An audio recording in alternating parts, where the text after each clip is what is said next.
Morning world. Tuesday, January 18th, and we are back at it again for another morning show. Welcome into the Morning Breeze. I am your host, Pat the Designer. You already know how we do, man. Wild card weekend was a wild weekend, to say the least, as we came to the end yesterday. I must say, I did not expect that many teams to underachieve in one weekend. We got a lot to get into here.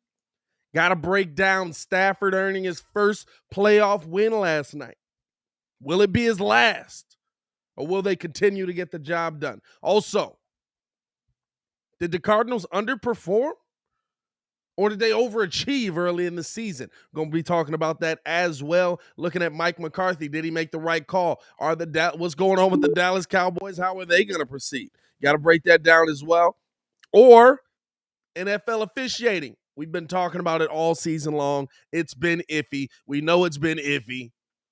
But did it cost a couple of teams some games this wild card weekend? And then are the Bills top dog, man? Got all that and more to break down. I'm sure there's going to be a lot of fun with you guys here this morning. We already got some people popping up in the chat. If you guys are listening over on the Contender side, as we got the pettiest man alive, Mr. Pete Casanova, pulling up in the building. Hey, most disrespected superstar in the league, though, at a minimum. I don't know who that guy is. I'm not going to respond. Hey, he's a great guy.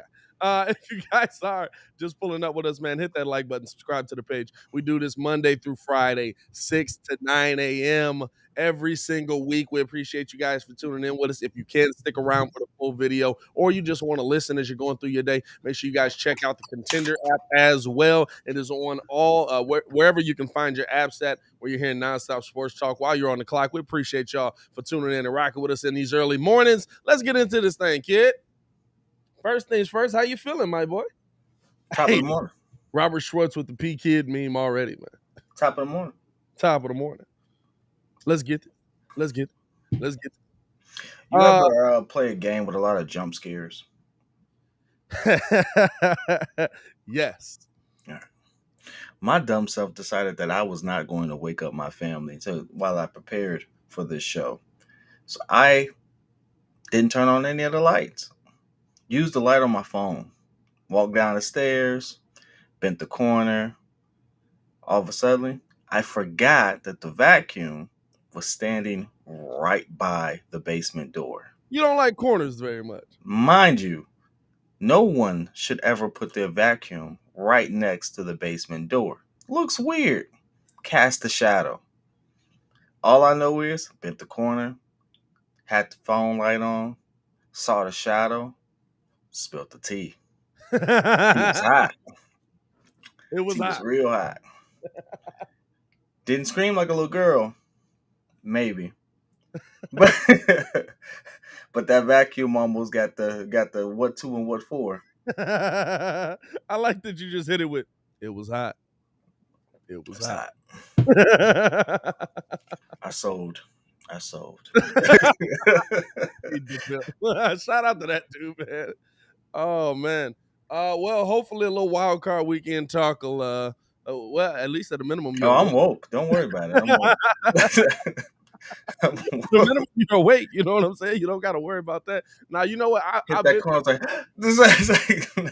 I've been there, dog, because, like, you know, you get used to stuff. So moving in a new house, I was like, new house, new dishes, all this stuff. So I'm used to, like, how stuff moves in my original coffee cup. So she bought all these, threw out all my coffee cups that I've been using for the past 6 years. So I'm walking down the stairs for some reason. Coffee's going everywhere. I'm like, I'm not dumb.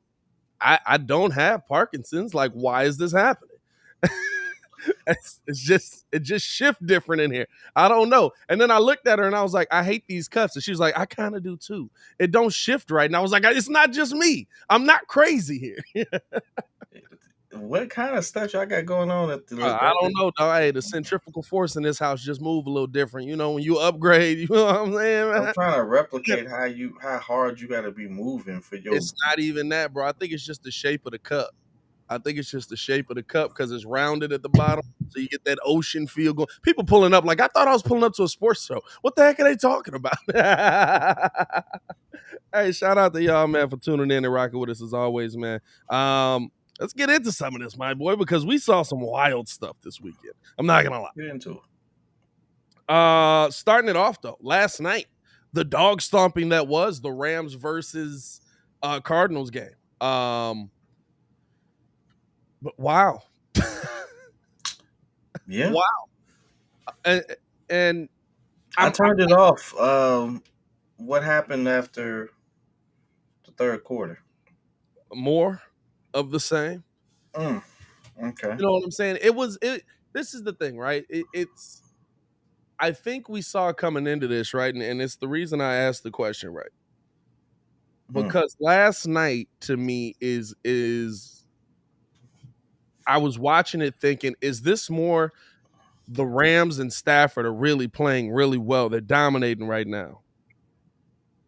Or is this the Cardinals playing similar to what we saw towards the end of the season? Excuse me.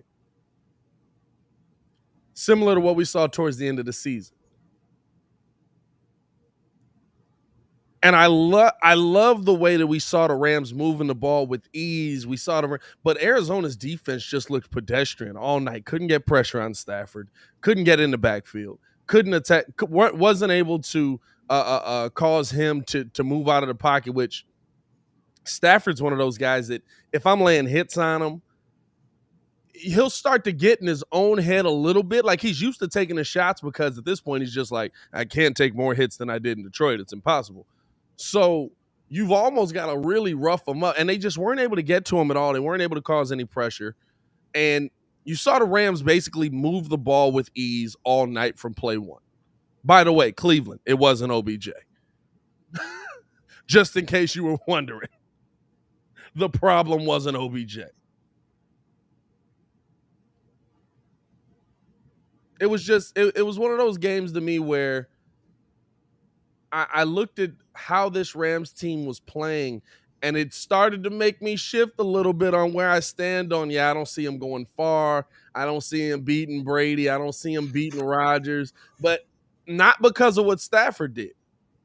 It was the havoc that a line of Von Miller, Leonard Floyd, and Aaron Donald can cause. By the way, Aaron Donald's still doing just about all of the work. For me, it was what I expected playoff football to look like. What I mean by that is things change. So a lot of the issues that they were having with the that people have with the Rams, is Matt Stafford going to be able to get it done? I'm like, yeah, he's going to be able to get it done. He's going to be able to get it done. Is OBJ going to be able to make an impact there? Yeah, I think he had the first touchdown. Yeah, I think he's going to be okay.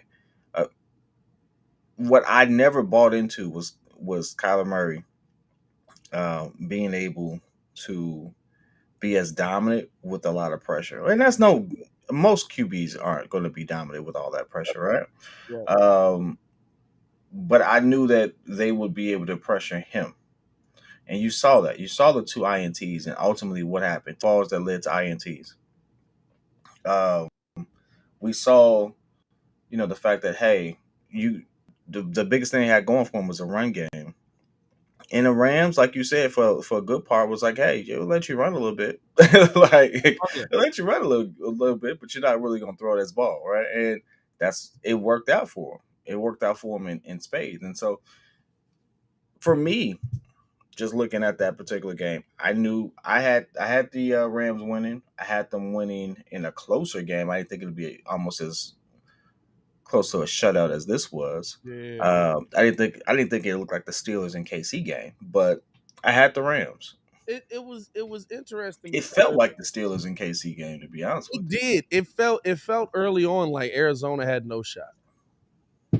It really did. It felt early on like Arizona had no shot at like they were outmatched completely. It felt like a top seed versus a bottom seed, which is not what we thought we were going to see based on how Arizona played throughout most of the season. Mm-hmm. You know what I'm saying? And so I was watching that as we got the man formerly known as Ringo J, Stefan Adon, entering the building. Steph was good. What's good? What's good? What's happening? What's happening? Got to work on y'all personality, man. I can't be the only one on time. God damn, they're making us look bad. And kid got the sun that just opened up in his face. Nah, man, but it's one of those to me where I'm looking at what we saw last night. Not even from the Rams standpoint, to me was one of the worst showings we've seen from Arizona all year. But it was Arizona doing similar to what we saw them do toward the end of the season. You know what I'm saying? And that's why I asked the question, did Arizona overachieve at the beginning of this season? Did Arizona get some early wins and we were, oh my God, and all of a sudden some injuries come up? And because listen, at the end of the year, or towards the end of the year, when Kyler came back, when Edmonds came back and they're trying to mix it back in with him and Kyler, it didn't look right from the point Kyler came back until the end of the season. It never looked like, oh, this is a given that Arizona is going to be a top dog in the NFC. I wouldn't say they overachieved. I just feel like with Edmonds going out early and then the tear that Connor went on, yeah, I feel like they had to kind of like redesign the run game because now you gotta implement him back in, and then they just had like I feel like JJ at this point getting injured in the middle of the season it's just a given now. And then after that you have a costly injury when D-Hop went down late. I mean you gotta remember, I don't even think they had D-Hop for that game yesterday, but it was just like the Rams were just clicking on all cylinders. And hey, this I technically liken it to, I mean, basically, if you look at the Cowboys game, when was that? Saturday? Saturday. Saturday. That's I Saturday. mean, I don't know. They all blend together. Yeah. But you look at it. I mean, the stars showed up. The stars showed up. The stars showed up. They balled out. I mean, Von Miller had a sack. You know, Odell kind of torched them, and then Matt Stafford showed up saying, "This is exactly what you paid for. This is exactly what you went out to get." And hey, they showed up. They handled business. Is this Matt Stafford's last playoff win this year? No. Who are they playing? They're playing the. They got to play the Bucks next week. No, it's not the last win.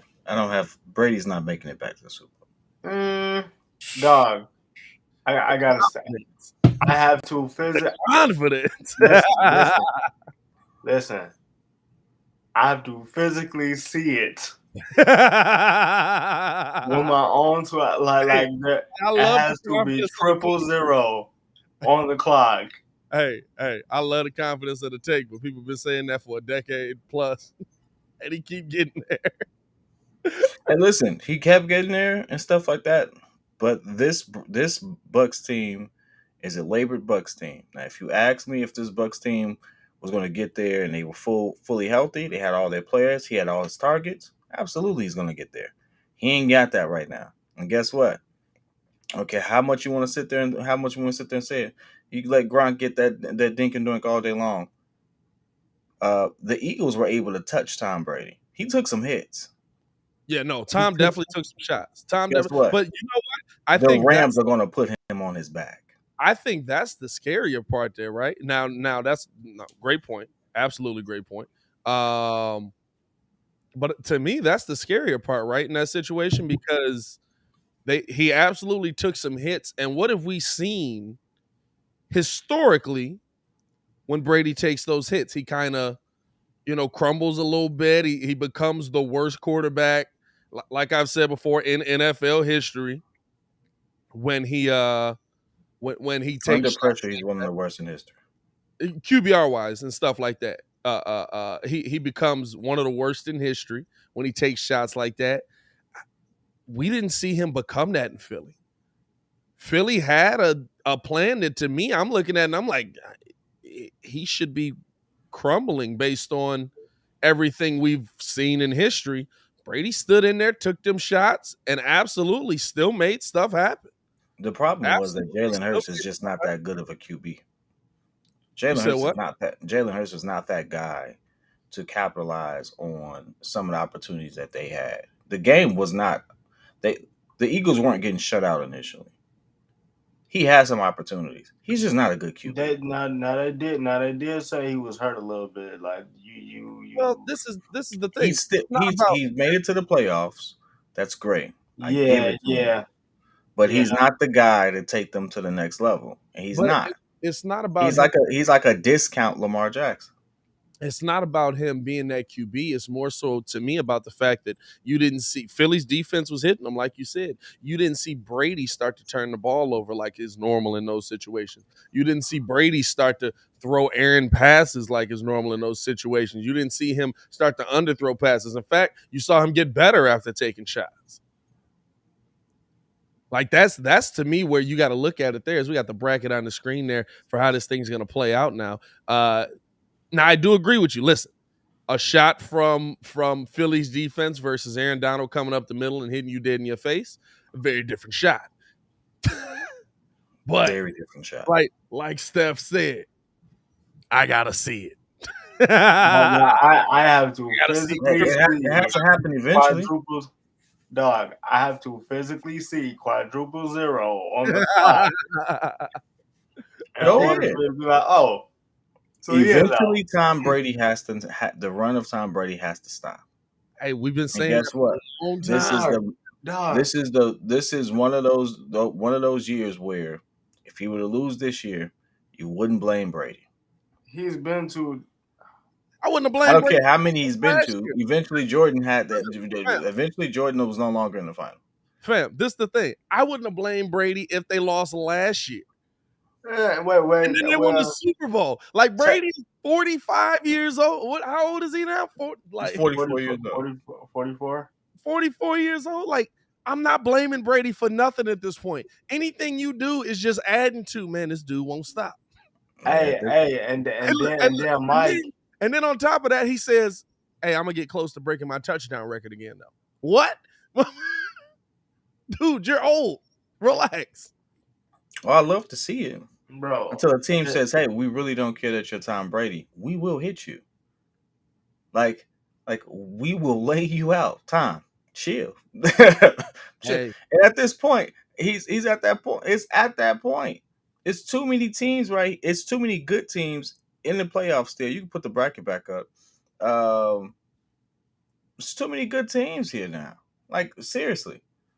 It's too many good teams. I don't see him beating Matt Stafford, who finally gets a good team. And then, I would love to see him go against Rodgers. We seen that already. I'm telling y'all, dog. We seen that already. Y'all. Listen, I'm not gonna lie to you. I'm not gonna lie to you. We've seen this. It's the same thing. It's the same thing I said when when y'all was like, "Oh man, the Patriots gonna beat the Bills." Dog, Bills played them 3 times. You thought Josh Allen wasn't going to adjust? Hey, I definitely thought. No, you know what? I thought it was more so a factor of the weather. I didn't think his receivers was going to be able to catch that ball. Somebody must have gotten Josh in and been like, if you throw that ball hard today, I'm going to punch you in your face. Dog. It's 5 degrees outside. Take a little bit off the fastball. It's cold out here. Like, because we've seen Diggs and Allen playing that weather before, and Allen is still just lacing them in there. It's like, gee, like it is 5 degrees out here. My hands hurt. Relax. He said, "Throw it. You throwing bricks." Oh, he said, man. "Throw it." It's gonna be interesting to see, man. It's gonna be interesting to see for me Stafford navigate through this. And I think I would give Stafford a lot of credit for beating Brady because of the reason we just said. You know what I'm saying? I wouldn't take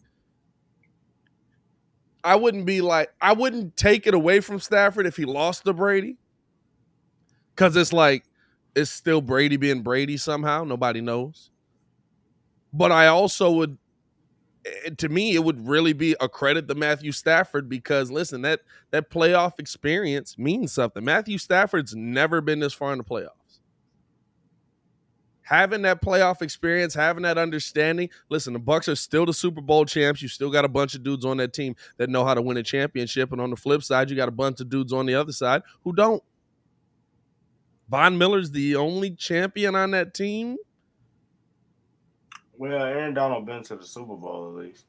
He's been there. You got to win it though. You know what I'm saying? True. I know. After a while, that goes out the window too. I mean, what's the difference between round one and and anything outside of the Super Bowl? Any player. It's just another game. Nah, ask any player. It's not. Nah. Ask Devin Hester what it was like entering the Super Bowl. Ask any player that's been through them different rounds. They'll tell you immediately it's different. It's a different feeling. You what they say? They said somebody told Devin, they was like, listen, kid. Or Devin said it. He said, listen, kid. They might kick it to you once. You'll never touch the ball again. Take a couple deep breaths and make something great happen. Because Devin was just on the sideline like, yo, it's wild out here. Like, it's not the same. It's not the same. To me, playoff experience means a lot. Brady's got about 8 times the playoff experience Matt Stafford has. And we're going to see if it becomes too big of a moment. Because here's the thing that we're not thinking about as well. We've seen Matt Stafford play great last game. Dotting them up. First off, OBJ still got a cannon, which is hilarious to me. Cannon. He forgot to play football. Man, like this dude just does it. They should have put him in for Baker. That's the most accurate pass I've seen from a Cleveland Brown all season. But and he's the former. He's the former, right? But I'm looking at not so much is Brady gonna outplay Stafford, but is Stafford gonna outplay himself? We've absolutely seen Matt Stafford go the other way. We've seen him in those moments where this season where the Rams were counting on him, and it was like, hey, dog, like, not for nothing, you throwing it to the other team quite a bit here. You know what I'm saying? So it's more so a situation to me is Stafford going to be ready for the moment? Is he going to be the one in the situation where he's able to get the job done, or is the moment going to be too big for him? That's my biggest question with it. I like what Sean McVay said.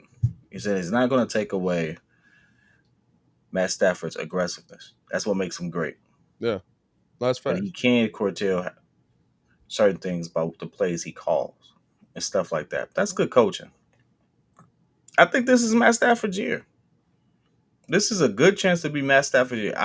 I have readjusted, and I think I have KC and Rams in the Super Bowl. Actually, no, that's impossible. Why would that be impossible? What? No, it's possible. I'm sorry. No. I just tweaked for a second. What? Don't worry about it. That's AFC. I thought, for some reason, the type, I said KC and the Rams, but when I said Rams, it's early, bro. It's early, bro. This morning show is kicking your butt, dog. Hey, man, we appreciate y'all for tuning in and rocking with us this morning, man. Hit that like button if you guys have not done so. We got about 35 people in the chat. Got folks over listening on the Contender side as well. We appreciate the love, man. Appreciate you guys for tuning in and showing love. Let's keep it moving, boys, because we had a ton of great football this weekend. A ton of great football this weekend. We also had some questionable decisions. I wouldn't say great, but one-sided great. We had some great football. Listen, NFL playoffs. We had some good games. Hey, how many games did I not finish? Quite a few. Hey, that's on you. That's on you. That's on you. Hey, Kidd is the only This game was over. dude I know that literally will be like, "Yep, I'm done watching the NFL playoffs today." Like, it's the only dude I know. Like, fam, I sat and watched that Rams game all the way to quadruple zero, just like, it's football. It's playoff football. For what? For why? For why? Kidd absolutely just, it don't matter the game, it don't matter the sport. He'll just be like, I'm done with this. Hey, end of the third quarter, you're not coming back. You're not coming back. It's okay. I don't even know why the starters are playing. You know what? I've always asked that question. Like, I was like even when it got to a certain point with the Eagles. Yeah, versus the Eagles, I literally was like, fam, put Kyle Trask in there.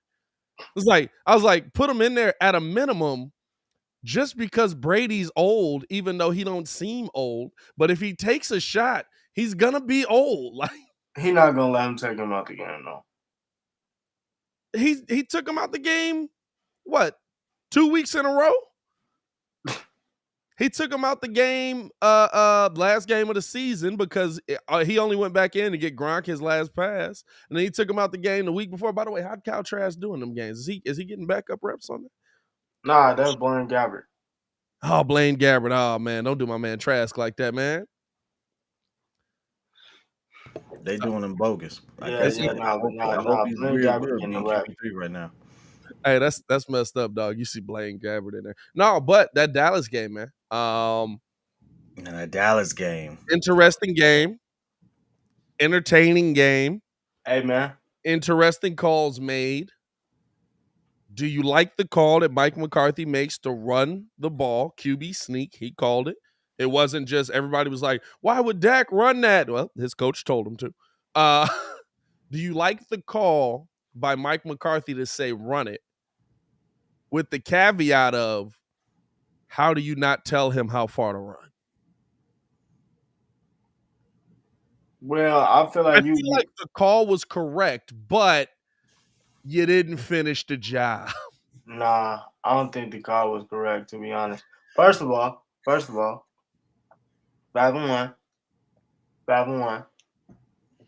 Let's get that out the way right now. Second off, I told y'all.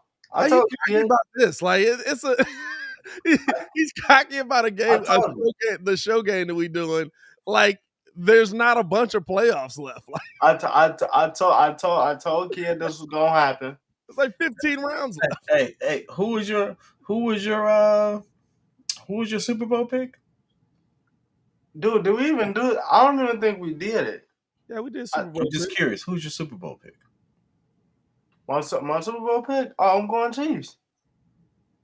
Oh, to win it? Yeah. I'm going Chiefs. But nah, I don't think that was the right safe road on that one because he knows. He knows.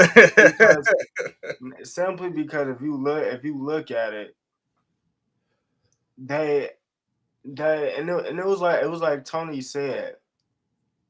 The 49ers pretty much did it where it was like they weren't playing.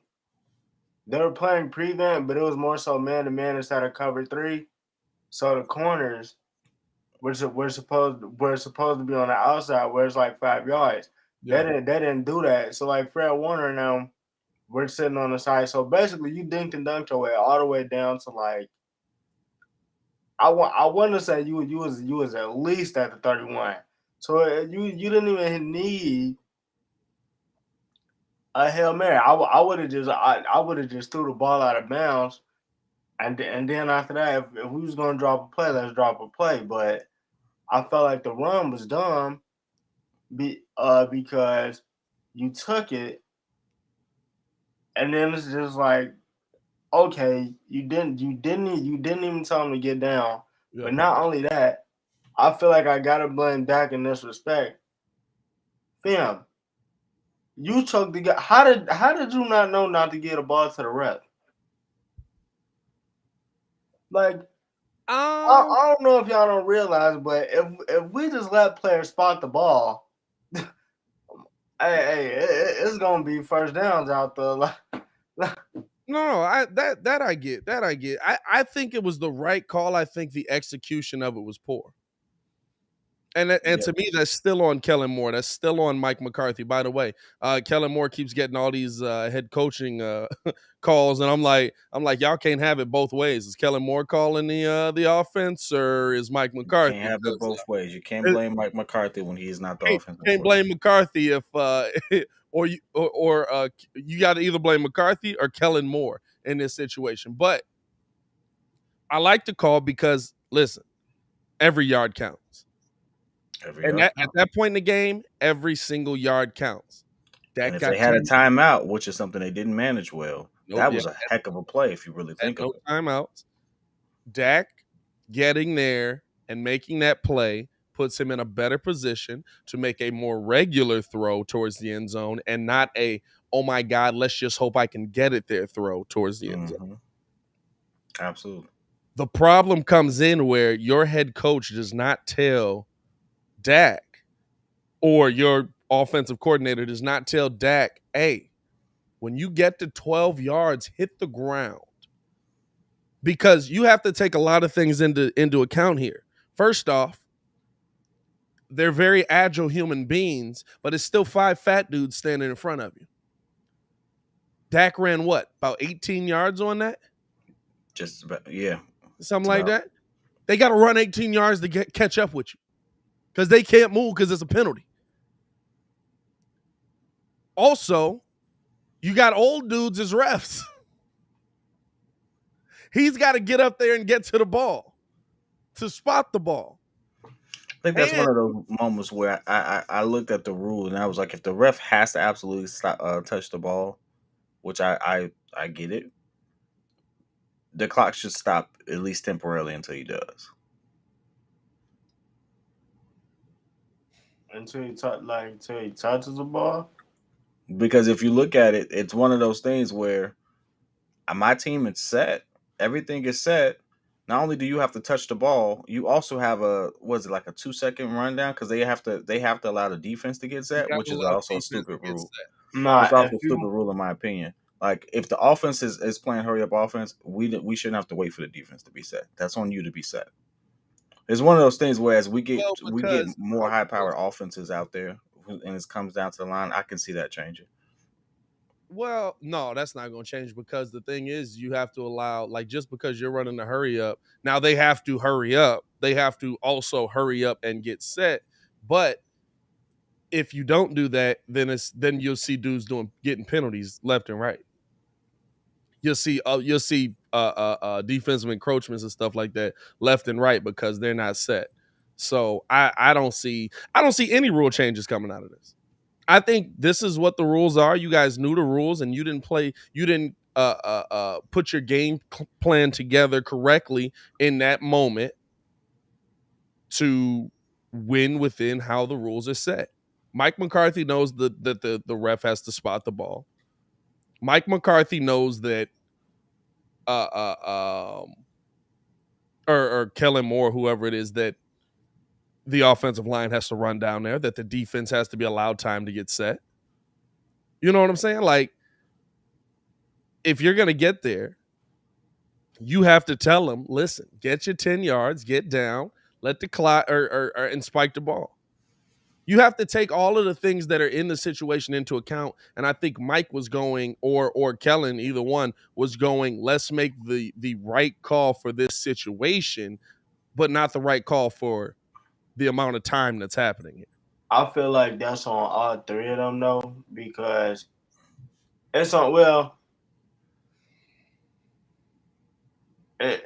Kellen Moore because he called the play. I don't think he told him how many yards exactly to get. It's on huh? Clearly he didn't. He was just Yeah, telling nah. them. On it's on Mike McCarthy because all season all they've been talking about is time management, like his clock management, time management, him not challenging plays, and there's been a couple of them all season where it's just like, dog, you could have won the game if you would have just made this call. What are you doing? And then it's on Dak because if I'm any player, Like I'm pretty sure they give you the rule book for the season. Now I'm not saying that you got to read the full thing, but like dog, it's stuff in there that you just got to know. Like I felt I like don't know. I don't think I can let you go that hard on that you one, should just at least because know we've that. seen it happen so many different times in so many different games, I especially mean, Hey, in, a bunch hey, of dudes, in a fast-paced game. you ain't seen it happen to Brady ever since that fourth down. it's a bunch of dudes that don't know the rules. In the Bengals game, was that the Bengals game? Yeah, wasn't it? Where Yeah, Buddy, that was the Bengals game, where and Buddy, that was a touchdown, dog. no, not that. I'm saying in the Bengals game, Buddy fielded it and then stepped out of bounds, thinking that that meant they were going to get it at the 40, not knowing you got to step out of bounds first and then field it on the kickoff to get the ball at the 40. He didn't know the rule. He misinterpreted it. There's, He just there's a lot, executed wrong. Like he had the right idea, executed it wrong. and that you see that a lot. You see that a lot in the NFL. There's a lot of times where dudes just be like, "That's not how the rule." It's like, "No, dog, that's the rule." And then you know how I know he didn't know the rule? Because when he got to the sideline, his coach looked at him and was like, "What are you doing?" And he was like, "Ain't that how that go?" And the coach just looked like, "That's on me. I have to teach you the rule. That's my fault. My bad." And you see him like, "All right, let's move past it." But you can tell, like, yes, there are some dudes that know the ins and outs of every single rule in that rule book.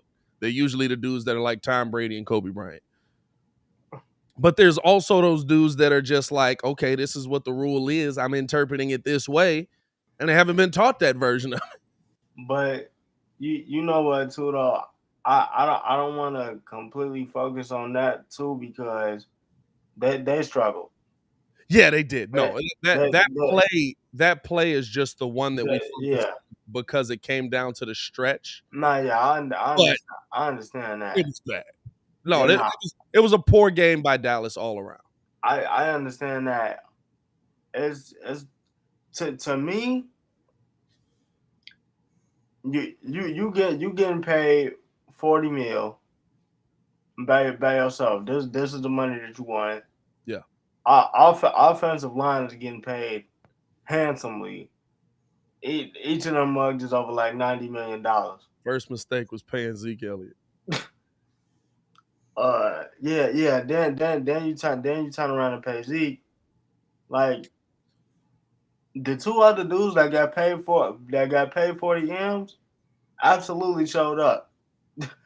The other dude that got paid 40 M's absolutely did not. Well, He made some supposedly he timely was throws. playing with supposedly Zeke was playing with a torn PCL as well. Come on, man. Come on, man. Hey, dog, people play with injuries. What you want Hey, me listen. to Hey, people play with what do you injuries. want? Like, When we want me to dis? But I don't want to believe he played hey, with injury. If he was hurt, he was hurt. this Nah, is I the thing. mean, This is the thing. With Brady's injury last year, I discredit what he said. Not to say he never played with a torn MCL, but it's impossible for you to play with it all year just because of how MCLs heal. Unless he's an alien, which he might be.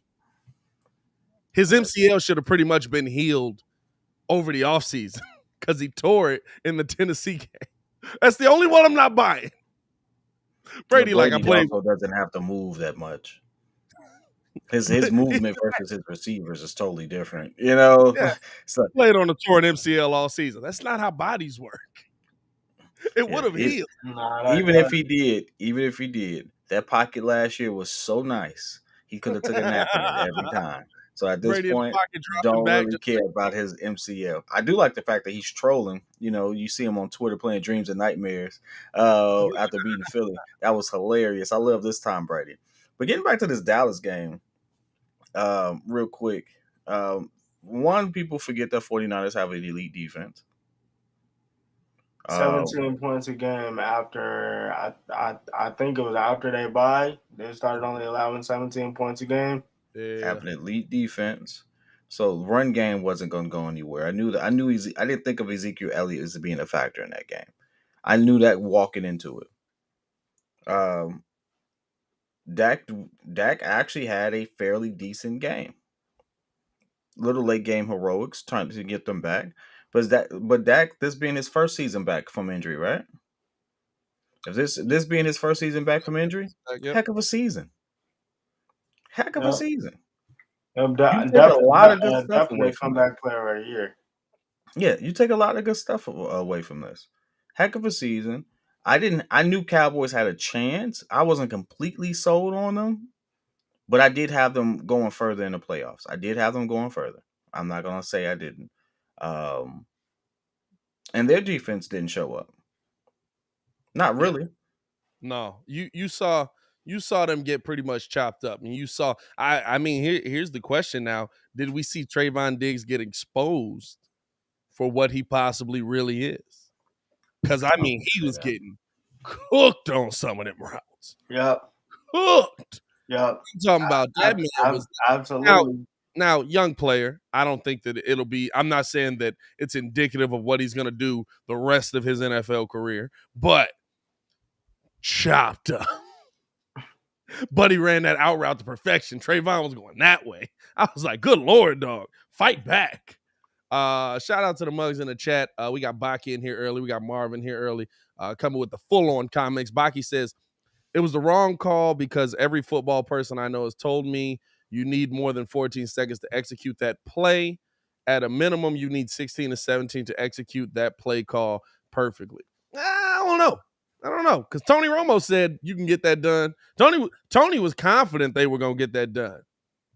He immediately said, like, I think Dak ran a little too far, but you can still clock this. He did run too far. He ran too far on that. And then Marv says, come on, guys, you don't know how long 12 yards gonna take. You don't call that play 14 seconds. You don't take that chance. I don't know. But I mean, I'm not mad at the play I'm call. with him though. I'm with Marvin because it's like, bro, they were in position where they didn't need a Hail Mary. You could have absolutely clocked it and ran a play just to get you in the end zone. You didn't need a run. How close you need to be? Well, no, this is the thing, No, right? that's not how that worked out. You do need the run because if you throw a pass short, game's over. Yeah, but automatically you going to the end zone. Arizona gave them the edges up. Arizona gave them the edges until they got to the 50-yard line. Once they got to the 50-yard line, they shut down the corners and they shut down the edges. I mean, you know what I'm trying to say. So once they did that, and you can hear the announcers say it, it was like, okay, now they're in trouble because even if you get a playoff, you have to sit there and get everyone on the line and clock it. It's best to have the ball within your QB's hands. So at that point, they did exactly what they should have done. They were like, hey, well, you can have the middle. You're not getting out of bounds. You don't have the time. So I'm not faulting anyone in this situation because it's an impossible situation. Like in theory, yeah, what Tony Romo said was right. In theory, we haven't seen it executed. When's the last time you've seen a play like that executed? What, a run and a spike? In that type of situation, no timeouts like that. When's the last time you've seen it executed? I don't think I've ever seen anybody try to run it. I'm not even gonna lie. I ain't never actually seen. I don't think I've ever seen it's an impossible situation. He's at they were about the 50-yard line. He couldn't have thrown it. Even if he threw it, he wasn't. They wasn't at the 50. No, they were right about the 50. They were further in. They were further in. They was definitely further in, dog. The thing is, right? So this is the thing you got to look at. With that, when you're taking that chance, there was a ton of poor execution on that play. Ton of poor execution on that play. Dak knows he's got to get a ball to the umpire. Been playing quarterback in this NFL for a long time. You understand that rule.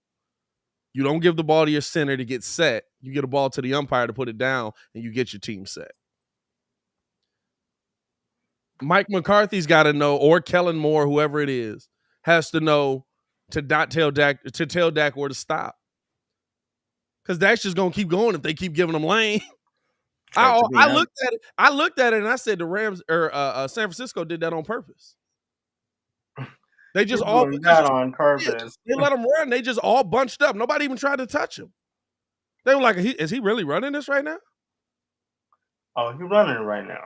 Oh, he's running it right now. You know what I'm saying? So, like, to me, I was looking at it and it was a ton of poor execution on coaching, ton of poor execution on the on Dak's part, because you know what you got to do there. But at the end of the day, Dallas didn't get enough done. We're focusing in on that game. Dallas didn't get enough done in the game, or we're focusing on that play. Dallas didn't get enough done in the game to make it happen. Right. Dak played poorly in the first half of that game. Ezekiel Elliott, like Kidd said, was a non-factor. The offense did not move for most of that game, and when the offense finally started to move in the right direction, it was too little, too late, and they were still struggling to get the job done. You know what I'm saying? So Dallas, let's be honest, boys, they got outplayed on every phase of the field, and it wasn't close. Hey, I'll say this too. Say what you want to say about Jimmy G, and I know the 49ers traded up to get Trey Lance. I don't understand it at this point. Jimmy G win games, dog. He just wins. He just win games. Hey, now there's absolutely games where you be like, we don't need most definitely. Jimmy G wins games. He despite missed the two fact throws. that the team don't want him. Despite The team fact don't that want the him. team don't want him. They don't call the plays that fits his skill set all the time. They actually try to diminish his skill set. Kyle Shanahan does a great job at calling a game for Jimmy G. Cal does not do a good job calling a game for Jimmy G. He absolutely does. Come on, dog. Come on. I think that's Cap. I don't get. That's Cap. Somebody call Cap. Yeah, there's Cap on that one. I'm not taking away. Kyle Shanahan absolutely calls a great game for Jimmy G, because I think Jimmy G's overplaying the talent he is based on the game plan that Kyle's calling. Nah, but the guy doesn't want him. He absolutely the guy does not want him. up. He is Matt Nagying the heck out of Jimmy G. Jimmy G is just a little bit better. We're gonna see. You know what I'm saying? A little bit better now. Oh, okay. He's a little bit better than. He's definitely better than Trey Lance.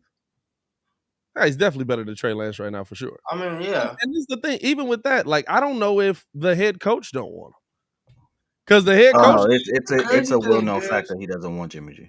The crazy thing is, and I'm gonna say this again. I'm gonna say this again.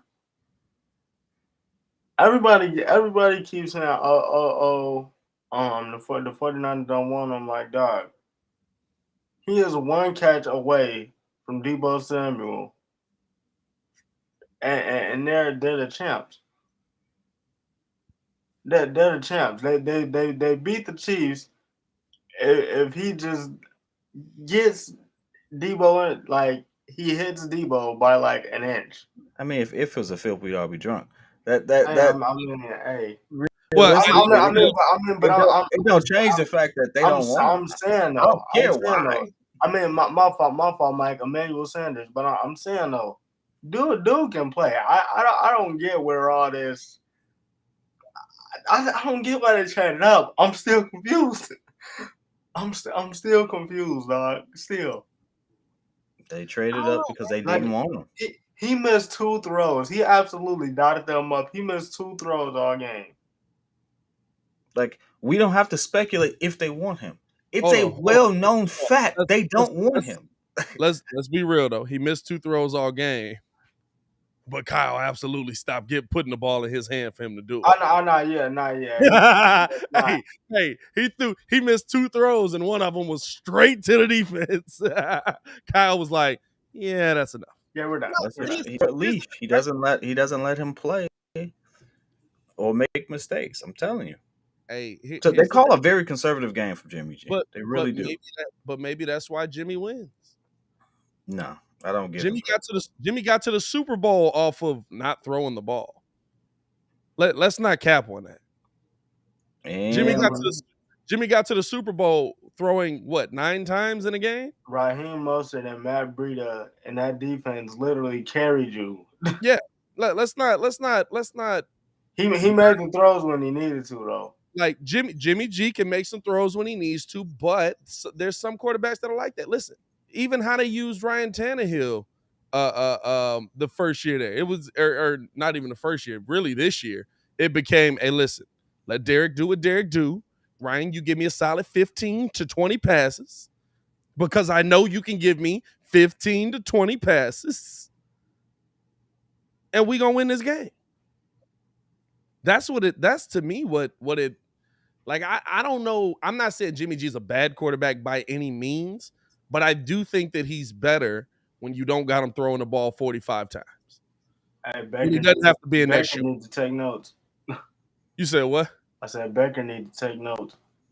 Baker's probably gonna have to become that kind of quarterback for him to be successful in the NFL.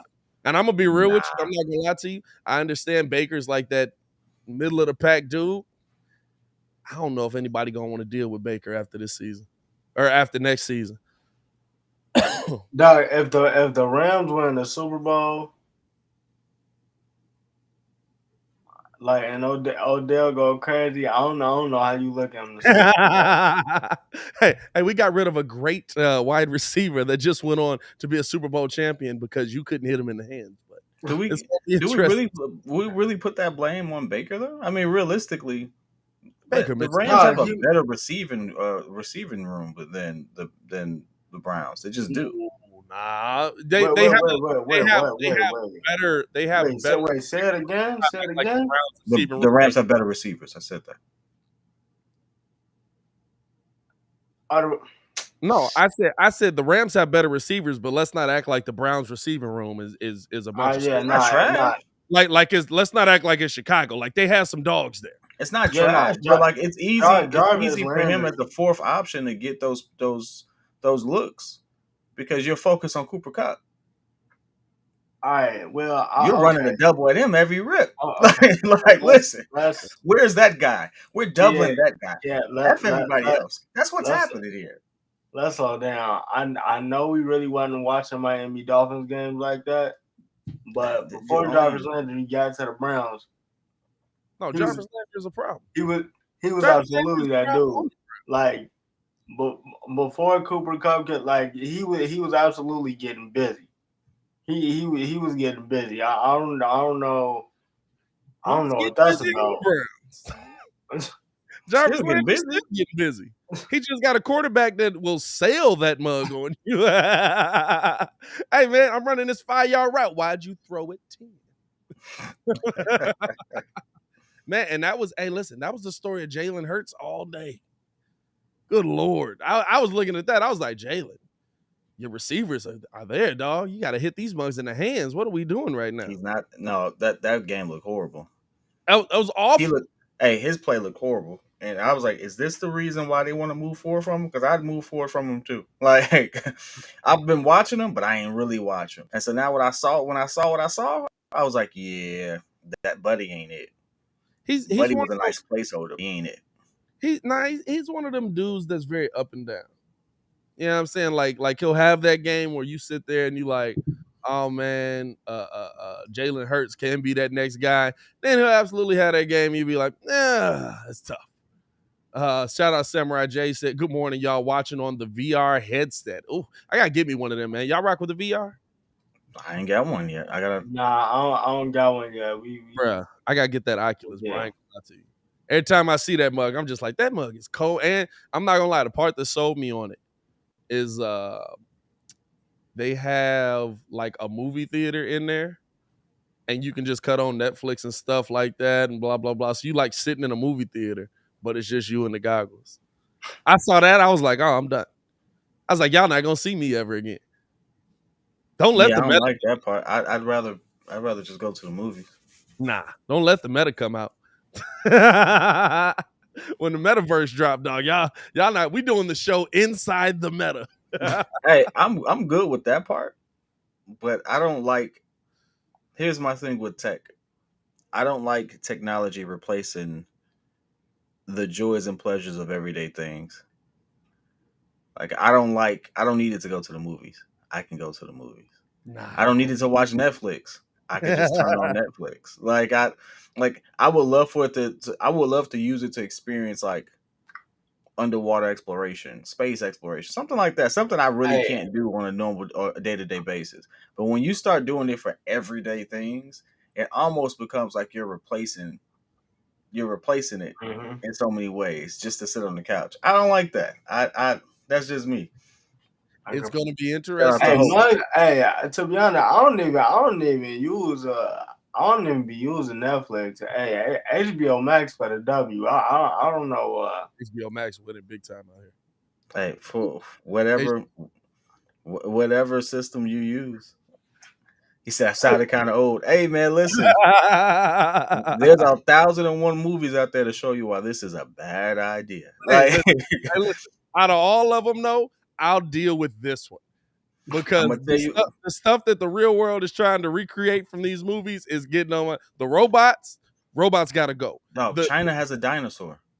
We recreating bro, dinosaurs. I facts. don't China need has a that. legit dinosaur dog. I don't need that. I don't China need also that. recreated a freaking sun. Why? I don't know. Hey, listen. The only person that agreed with you, by the way, is super producer Jay Holt. I concur, P.kidd. I told Holt, I said, dude, you're a bald black dude with good skin. We don't know if you're 35 or 110. We don't know if your first player that you watched was Magic Johnson or Wilt Chamberlain. Hey, according to for real, that's just exfoliation. That's just exfoliation, bro. You just I, got. I still don't know how old Pharrell is. I'm not even gonna hold it. He Really? was younger every time. Pharrell is absolutely a vampire. You can't take nothing away from him. It's There's a wild. robot that can reproduce too. What the heck are we doing right now? Hey, bro. I don't What the heck is going? No, that's know. no Look what y'all robot started in that, reproducing. man. Look what How y'all. does it reproduce? I- What does it reproduce? Little animatronic spawns of Satan? What are we doing here? It's What just does gears it flying reproduce? out. They put themselves together. I don't know about that one, dog. I don't know about that one. Hold Hey, Like, on. I have they to out find. here hey, recreating hey, Cell Juniors. that article is from the same dude that said Kobe White is going to get traded. That's gross. That's gross. Well, no, Kobe White's definitely gonna get traded. But Hey, anyway, that's source more me. credible. Hey, listen, But sources trust me, bro. they And out here this recreating. source is pretty credible. But no, did anyone see the video where in China or wherever they are, the guys hold on to this big animal, and it's a freaking dinosaur? Anyone see the video? I didn't see it. Nah, Dog, dog, I'm gonna send it to you. you gotta send me that. Dog, I didn't see it it's because like it's no animal you've ever seen in your life, and it's like for what I know about dinosaurs, that look like a dinosaur. What are we doing here? They I love recreated I love everything. Samurai Jay's like, dog, I'm just trying to have fun with my VR, man. Like, what are y'all doing right now? What is this rabbit hole that y'all? So they've recreated a dinosaur. And now here's the thing: is it a dinosaur or is it just a large reptile that you've never seen? Dog, if this is a large reptile I've never seen, no. Hey, Hope seen it. He Hey, said it looks like a goat. Hey, That ain't no goat I've ever seen, Halsey dog. That said it thing look had a like whole little tusk growing out the back of his head and stuff like that. No, they doing too much. Calm down. They gotta relax. also, is it real or is it animatronics? Because animatronics is on a different level nowadays. If that was an animatronic thing, guess what? Salute to you. Salute to them. Why you're holding it like that, I don't know. But salute to you, all right? Animatronics, you put that thing on the ground. It looked heavy. It looks heavy. Dog, it looked heavy. Oh man, that fam. I'm not gonna lie to you though. It is wild to me. The world's fascination with recreating movies that have clearly ended with the human race on the losing side of them. Like at no point in my mind would I think, you know what? A lot of people did get eaten by dinosaurs in that movie, and let's try it. Jeff Goldblum barely made it out, dog. Y'all gonna try to kill him in real life? Kid is really looking for this video, right?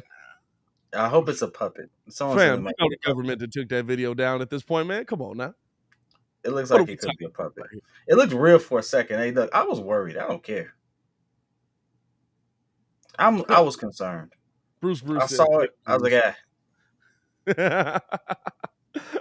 oh man. Hey, we appreciate everybody for tuning in and rocking with us early this morning, man. Hit that like button. If you guys can't stick around for the video version of the show, man, go and tune in on the Contender. Go ahead, download the Contender app. We appreciate y'all. Here go the video. Kid just sent it to me. Let's see what I'm dealing with here. We doing this live on air. Oh, I don't know what that is, dog. that don't look.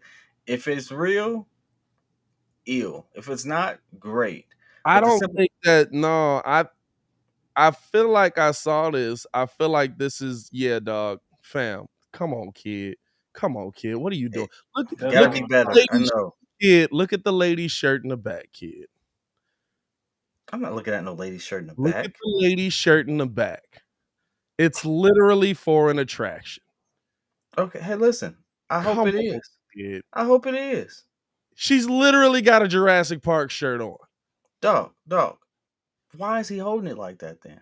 Because it's a part of it's a Jurassic Park theme park or whatever. Now you do know that they found a real Yes, I dinosaur do. embryo I, that I, they're trying to use to recreate a real I also dinosaur. know that it hasn't worked because I've kept up with the story. Like, come on, dog. What are we talking about? Kid It completely ain't work. It smart. ain't work. His It ain't work shorty for has a you. Jurassic Park logo on the shirt in the back. It Clearly, ain't work because of you. hey, It hey, ain't work because of you. They ain't told the nation the real story. Listen, you honestly hey, believe you. I'm we with Mike clone Davis. goats for God's sake? You think we Man, can't recreate a I'm freaking dinosaur? We can recreate this dinosaur. Hey, listen, I'm with Mike Davison. You worried about dinosaurs that's literally at children's theme parks. Meanwhile, Taco Bell's out here making chicken wings and nobody has a problem with this. I got issues, dog. Time I got out. And real and issues and that are nobody has tried it. I am a you know what? I am concerned about the dinosaurs that they're recreating. You wanna know why? Because I got 6 movies to tell you why this is a bad idea. Right? I don't have not one movie about why Taco Bell making wings is a problem. Like I don't hey, get no, it. I got real life people experiences to tell me why that's a problem. These y'all, mugs out here y'all eating. focused on the wrong thing. These mugs out here I'm eating focused on the deer right thing ankles. here. We got people trying to play God, recreating suns and stuff. No one ever thought, what effect is this thing that burns 5 times hotter than the sun being in the sky for too long going to have on the environment? No one thought about that, right? Nah. What about Oh, this freaking volcano that went off in the middle of nowhere and created all these tsunamis? I mean, like, let's be real yeah, here. but Those those are are real real life issues there, problems. kid. Those are real issues. You worried about dinosaurs that are clearly animatronic, bro. Come on now. Hey, let's Hey, pay it some wasn't bills. clearly animatronic to me. We want to let y'all know that the support for the Windy City Breeze is brought to you by FanDuel, man. Are you fans like us that believe that they could run a successful franchise if given a chance? Well, we've teamed up with FanDuel to give you that opportunity to put your GM skills to the test. With FanDuel being the premier sports gaming destination in the United States, we realize that this is the perfect way to not only team up with the Breeze Nation for fantasy fun, but also a way to allow you to win some cash money, cash prizes, baby. Listen, we play FanDuel all the time. Me, Kid, Ringo, we're always in there. It's a very simple game. You pick your team while staying under the given salary cap. And if you pick the best team, you win. Now, it's been a rough week for your boy on FanDuel. I've been missing by about 5 to 10 points on every one. It's been a tough week for me. But we're going to get this thing back together this week. Make sure you guys join up on FanDuel by clicking the link in the description below. Or going to fanduel.com/the Windy City Breeze. Appreciate y'all for showing that love, man. Let's keep it going, man. Let's get back into some sports. Kid out here talking about some Hey, mind your business. Mind your business. literally a Jurassic Park logo on Shorty's shirt in the back. I don't see no Jurassic Park logo. I think you just be making crap up. Trying to Fam, make me look bad. You're trying to fam. make me look bad. Hey, you're making yourself look bad. It literally, hold up, I'm gonna screenshot this right here. It literally says Jurassic Park. Hey, oh well. Oh man, let's get back into some football though, dog. Let's break this down. So we saw the officiating in that game, in that Dallas game. We're also looking at a little bit of the officiating that we saw across the playoffs this week.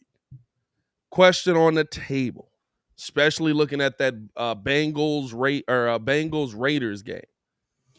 Is the NFL officiating costing games? Is the NFL officiating costing games, especially in that Bengals game? Now, with the caveat that we now know that that crew that ref the Bengals game will no longer be refereeing throughout the rest of the playoffs. I feel like that's the only game in which referees butchered it. I think that Raiders game was poorly officiated. Okay, but even then, in that respect, I mean, which, yeah, that's right. Like I'm with that, but did anybody know that rule existed? Because to me, it just didn't look like it Absolutely. didn't it didn't look like he stepped out. I didn't know they were talking about No, team hit. Uh, that's the problem though. It didn't look like he stepped out and the he, ref he blew his he whistle. didn't. So I was trying to figure out where the whistle came from in the first place. But the rule is if it's an inadvertent whistle, the play is dead. Play is dead. That's always been the rule.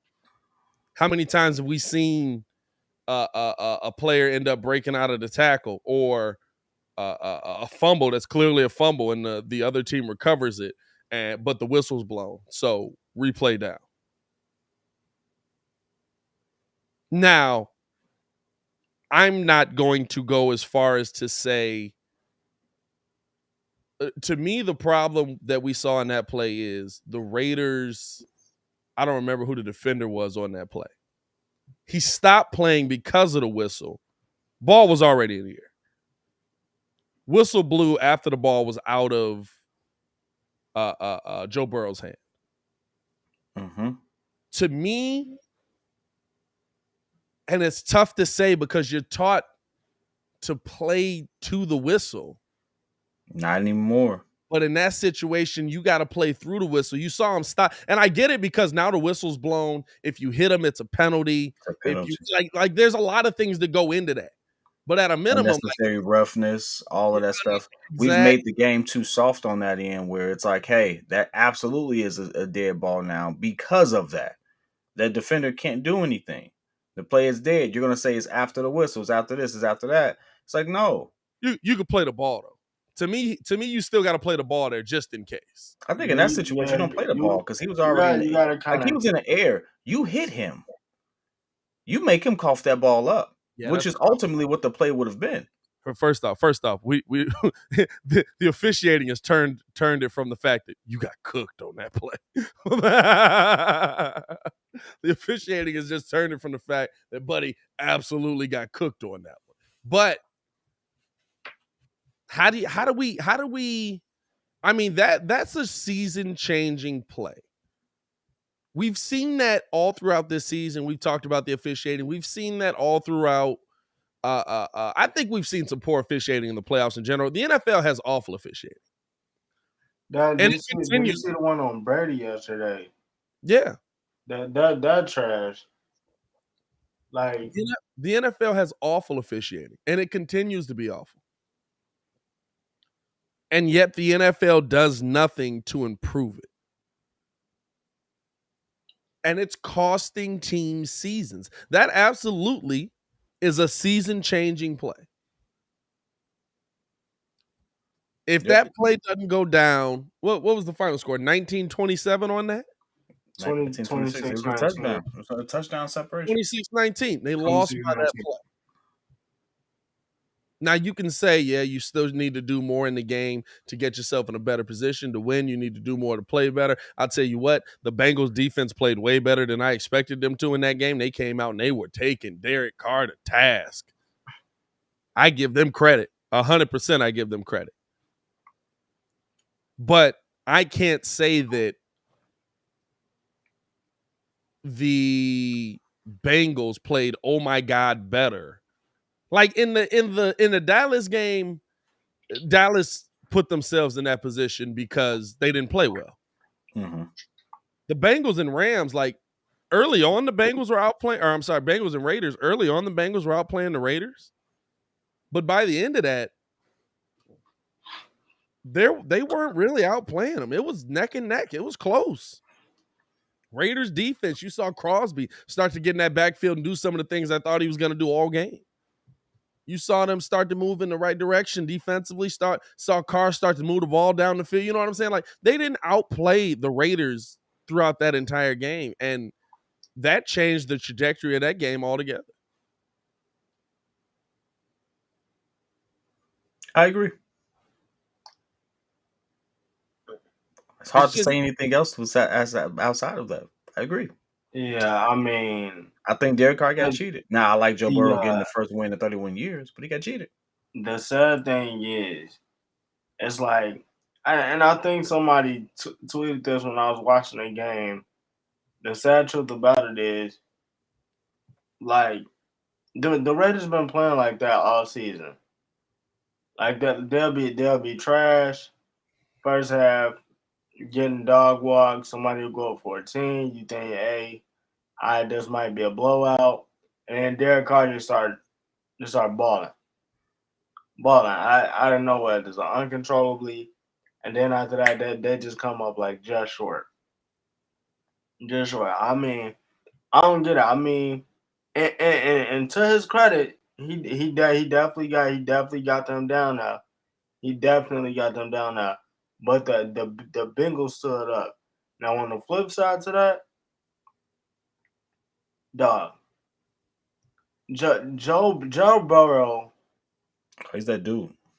He's that guy. is legit that dude. Joe Burrow, Joey Slick, whatever you want to call him, he's him. He's him, and I do got to give a shout out because the Bengals not winning the Super Bowl, but if you talk about a quick turnaround slash rebuild, dog, Hey, without fixing the offensive line, I can't say that. I can't say that. That old line played better than I expected them and to. I- Played and a I- lot Joe better than and I I- expected. Joe Mixon been killing. It's not Yeah. where you want it to be, but Yeah. they definitely talk about a quick turnaround. These boys definitely got them in shape, and Zach Taylor. I mean, say what you want to say. Hey, good coach. No, good coach. I give him credit. Good coach. I think they did. I think they did enough to get the job done there. Now it's a question of how far will they go, right?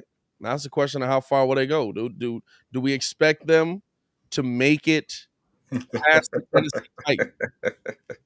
Do we expect them to get past Tennessee in this situation on Heck the no. AFC side?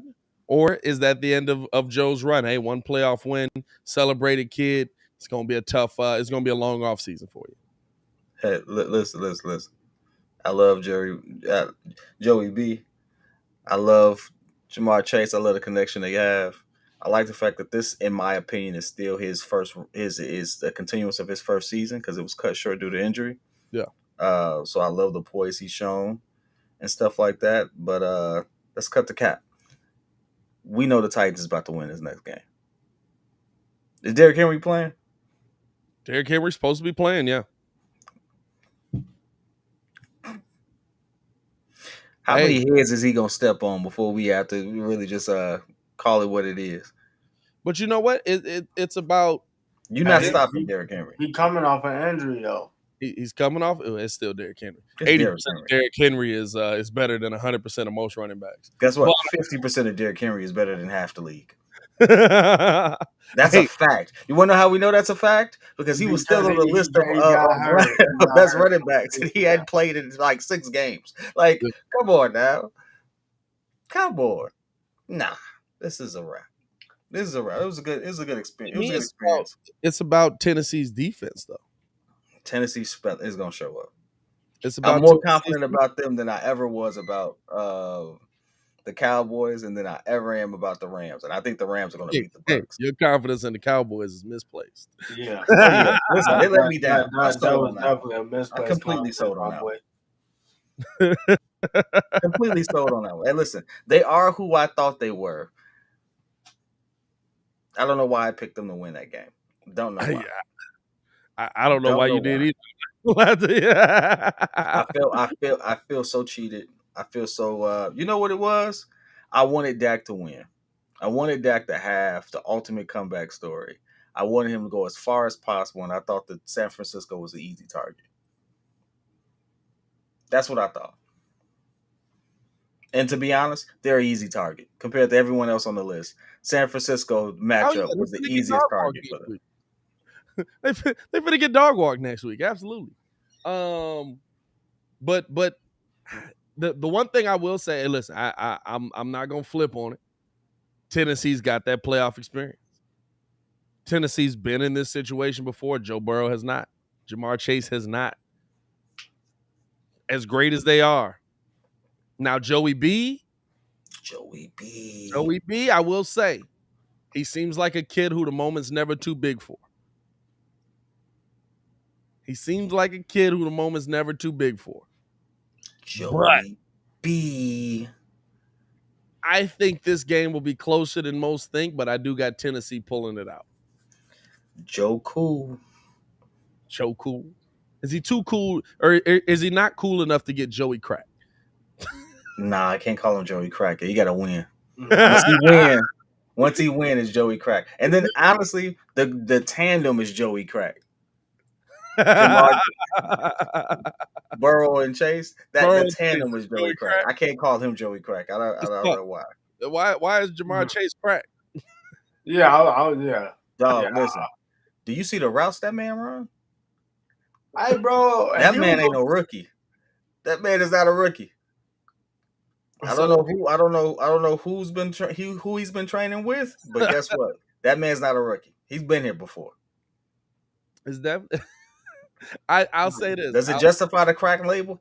I don't know. Sounds good. I don't know. I was gonna say little far. I was confused on that one. He said the tandem of them is Joey Crack. All right. No, I'm the Bengals are the feel good team this year for me.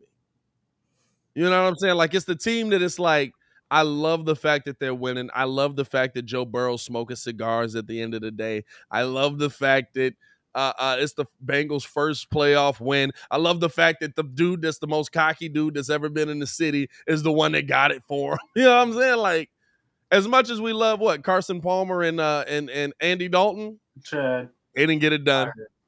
Chad didn't get it done. Chad don't got a playoff win on his resume. I also love the fact that Jamar Chase literally came in and was like, I'm going to have every Bengals receiving record. And he got most of them the first year in the league. Hey, love it. Love it. That's what the league needs. And that's, when people come in with that attitude and they got they clearly have the skill set to potentially pull it off and they have the right attitude. The sky's the limit, man. Like, going into basketball, that's, John Morant plays with that attitude. I'm absolutely going to come after this is mine right now. Like, that type of attitude gets you far. People don't like it because they want to be humble. They want you to do this and stuff like that. But at a certain point, when you're playing a game like this, your confidence is the deciding factor between winning and losing. And having a performance of your life and beat your opponent as opposed to just being in the game. Like, people don't realize how much of a confident sport this is, especially football for sure, but especially basketball. It's 85% of his confidence after a while because they all have the same training. They all they have access to the same trainers to some degree. You know what I'm saying? Like, it's all about your mentality. I think it's tougher for you to have that confidence in football though, because so much of a play going right doesn't depend on you. Yeah, that's why it's impressive when you see a player that's cocky like that. And like, listen, as great as T.O. was, quarterback don't get him the ball. T.O. not great. The one thing we can't say though is my receivers need to be cocky, my running backs need to be cocky, my QB needs to be cocky. I need them to have that edge. And guess what? All the great QBs, cocky. The crazy part about it is that y'all say that. So I'm watching this podcast with Michael Parsons on it, and he literally said it was a moment. He was like, because at first, like when he first came in, like the first couple of weeks, even in training camp, he was just going. He didn't know what he was doing. He was just going. Yeah. So it was like he was like, dog, I didn't really get the confidence in myself until they just told me to, slow down and be you.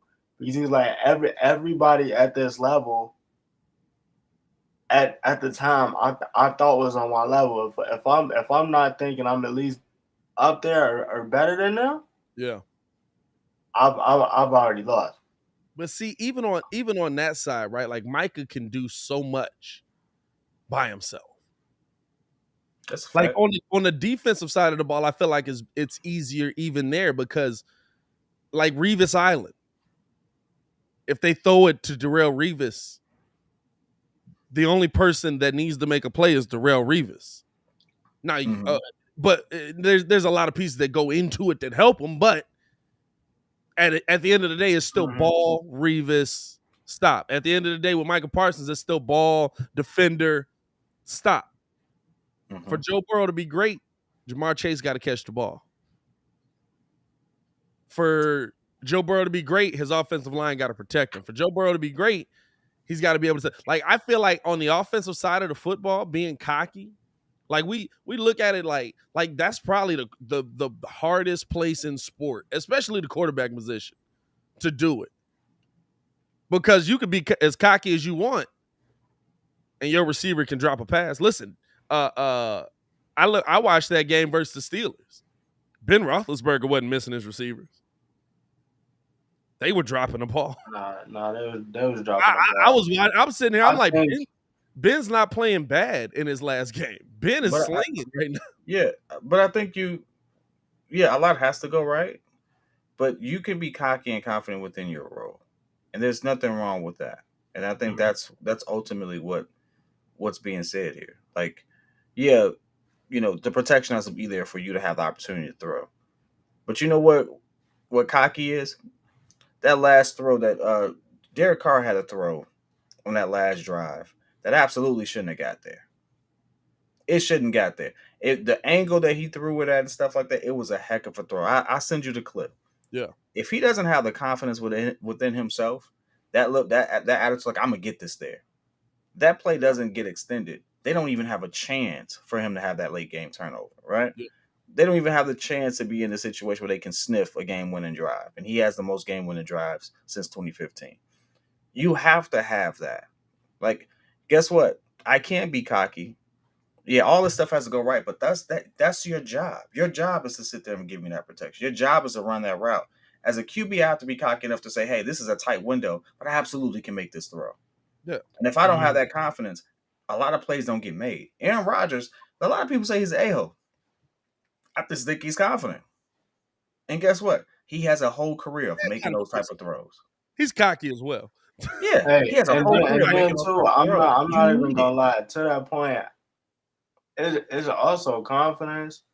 But then, not only to that point, I think because there's a lot of players that talk about, like, in the NFL, especially, like, when you coming up, I need that validation from my peers. Like LaShawn McCoy talked about it. This is like before he teamed up with Brady. He said he had went to like this event, and like he was like, "Yo, Brady is cocky, yeah, but he not gonna show it when he around like people that he respect." So like he was on I Am Athlete. Yeah, that one was like, man, he walked right past me. Didn't say nothing. All right, next season. Crazy work. How you doing, LaShawn? Hey, yo, that's right. He was talking about it. He's right. Dog. And then when the funniest thing to me is when he gets to the part where he's talking about Drew Brees on the last game. He was like, yeah, he out there with the kids throwing the ball. This Drew last game. As soon as he got to the locker room, told you I was going to get him. I told you I was going to get him. Hey, now Brady definitely got it, and I think we get to see Brady show it a little bit more. I love that. Like, that's my favorite thing. Even just seeing Brady now, like Brady, you know what I'm saying? Like, I feel like Patriots Brady, like, he would take shots and he would just put his head down and kind of just go through the motions because this is the Patriot way and we don't want to embarrass the logo and we don't want to, man, Tampa Bay Tom, you better not talk crazy to Tampa Bay Tom at all. That's what I said. They said, who do he say? Because that shout out to I Am Athlete, one of my favorite podcasts, by the way. Who did he say was he made a play and like Brady bumped him, and Brady tried to go I forget who it was. Brady tried to go tell him like, "Oh, my bad, dog. It's not like that. I didn't mean nothing by it. I was just hype." And it was the Honey Badger. It was the Honey Badger. KC. Yeah. Threw it in and he bumped him. And he's like, I didn't mean nothing by that. And he said the Honey Badger was like, nah, F that. He's like, F that. Well, F you. Like that was Tom. No. Like, dog, Tom Brady on that level is Tampa Dog. Tom is the best dude we've had in the NFL in a while. I'm not gonna lie to you. I'm not even gonna hold you. I think one of the funniest clips from Tom and Tampa was when he beat y'all and then he had Love Sosa playing in the background, dog. Oh, Kid was talking about that earlier, dog. Dog. Hey, that man is an ultimate troll. Oh, God. You could go on Twitter right now. He's doing the same thing. He got Dreams and Now, Nightmares hold playing. on, wait a minute. Y'all thought I was finished? Dog, I'm like, Tom Brady is getting it right now. He's having fun. I love to see it. Absolutely love to see it, man. Bro, it cracks me up, dog, because it's just like, I look at it, I'm just like, were we robbed of this? Like, has this been Tom the entire time? Hey, we weren't robbed of anything because, to be honest, he still got them dubs, still got them rings, Still got the dubs, man. He got sit there like this, like it, he can't even do this because he got so much jewelry right there. He might like slap himself, It's like this at this point. Yeah, like at this point, he's already. One of the Super Bowl rings fitted for the thumb. Do you go thumb ring? I'm not a thumb ring guy. I've seen people do that. I don't know. That's an interesting question. I never thought of it. I'm just saying, like, did it for the photo, but I would get the 4 rings here, and then I would have the other 3 on the other hand. I don't know if I could do the thumb. The thumb I have to be brought out for like special occasions or something like that. I can't. Now, if I'm not mistaken, Jordan's, because the championship rings were different back then. Like, now the championship rings are just like, yeah, man, just won my NBA championship, brother, man. We out here killing the game. like when you win one in like 50 years, of course it's gonna look like that. You know what I'm saying? Like the Bucks ring is ridiculous. Man, they all look like that. What you mean? The Warriors rings are not small. Did you see that thing they brought out the Matt Barnes? The Warriors ring is like, dog, where's your finger? Like, here's your ring, Matt. Please don't look directly into the light. It came with a light in the box. There was electrical workings inside. Hey, they went all out. I love it. But I remember because maybe Jordan and I think Bill too, Bill Russell. Like they could fit a couple of them on one hand, one because their hands were so big, but because the rings were sized smaller. So maybe you go with the you get the double on one finger. I don't know, dog. That's an interesting question right there. Interesting question, man. How do you flaunt your 7 rings? Coming 8. Don't play with them. How about this? How do you get 7 rings? How do you get 7 let's not put the cart before the horse here. He has 7 freaking rings. Who's this guy think he is? Robert Horry? Which according to people, he's better than Jordan because he has 7 rings. That's the weakest argument. Listen, I'm gonna say this, then we can move on. Hey, till this day, I still argue with Mike about him being in the Hall of Fame. That's just my brother. I don't know. Nah, it's not just him. That was wild, It's really not just him. What happened? Wallace shouldn't be in the Hall of Fame. Like you Who didn't watch be in the Hall of Fame? His said argument, Dennis Rodman shouldn't be in the Hall of Fame, and Robert Horry absolutely should be in the Hall of Fame. Robert Horry should not be in the Hall of Fame, which is why he's not. My brother didn't say that. He didn't say Dennis Rodman shouldn't be in the Hall of Fame. Wait, who was we talking? No, we was talking about Ben Wallace. Ben Wallace absolutely belongs in the Hall of Fame. He's a 4-time Defensive Player of the Year, 4-time block champion, rebound champion. Like he has so many accolades right there. This would be stupid not to be in the. He should be top 75.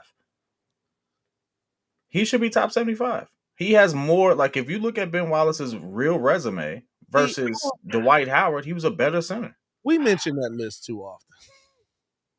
I don't know some of the people on Kyrie should be top 75. He's the most skilled point guard we've ever seen. We've mentioned that list way too often. I don't know. Hey, you know who's on that list, Pat? Pete Casanova. Pete Casanova definitely made an appearance on that list. Played yeah, his name is Pistol Pete Maravich. Pistol Pete Maravich should be on the list too. He was taking threes before the 3-point line. He was serving people. I mean, he played a game that was so modern. He could play in today's league. You'd be like, who's that guy? Like, yeah, absolutely, he should be on that list. I don't know. It was some of them names on that list where I was just like, all right, dog. Like maybe he was great, but he shouldn't be on there above Klay Thompson. I looked at that list again. 95% of that list is right. 95%, I give it that. 95% of that list is right. And I'm going to be honest with you. Klay shouldn't be on the list yet. Yeah, I'm not. I can't go that far. I can't put Klay over Kyrie on that list. Nah, you're crazy. Yes, I can. I can't. I can't. Because guess what? Head to head, I saw Klay get cooked by Kyrie. Hey, I'm still putting him on the list over. Kyrie got a whole ring because of it. Hey, listen. Klay got Kyrie put up a historic. Kyrie put up a historic finals series average against them. Hey, that's your boy. He's number 8. He's number 7 all time on the list because of what he did against the Golden State. Give me actual valid reasons why Robert Roy needs to be in the Hall of Fame. What? How did you get to that? We moved past that. Nobody's got that. I don't. To say that Robert Horry belongs in the Hall of Fame is to say that Steve Kerr belongs in the Hall of Fame because of his playing career. Robert Horry deserves to be in the Hall of Fame, bro. Y'all tripping? No, not at all. Like, bro, if that's the case, that's the case, we get Norris Cole, Mario Chalmers. Now, all right, relax. Hey. Robert Horry had more impact on players than any of those. Hey, no. That mess. Robert Horry had way more impact on them teams than any of the mugs you talking about. I know, but I'm just saying the way these mugs talking. Norris Cole, Mario Chalmers, relax, brother. Ain't Mario Chalmers back in the league? Ain't he playing for y'all again?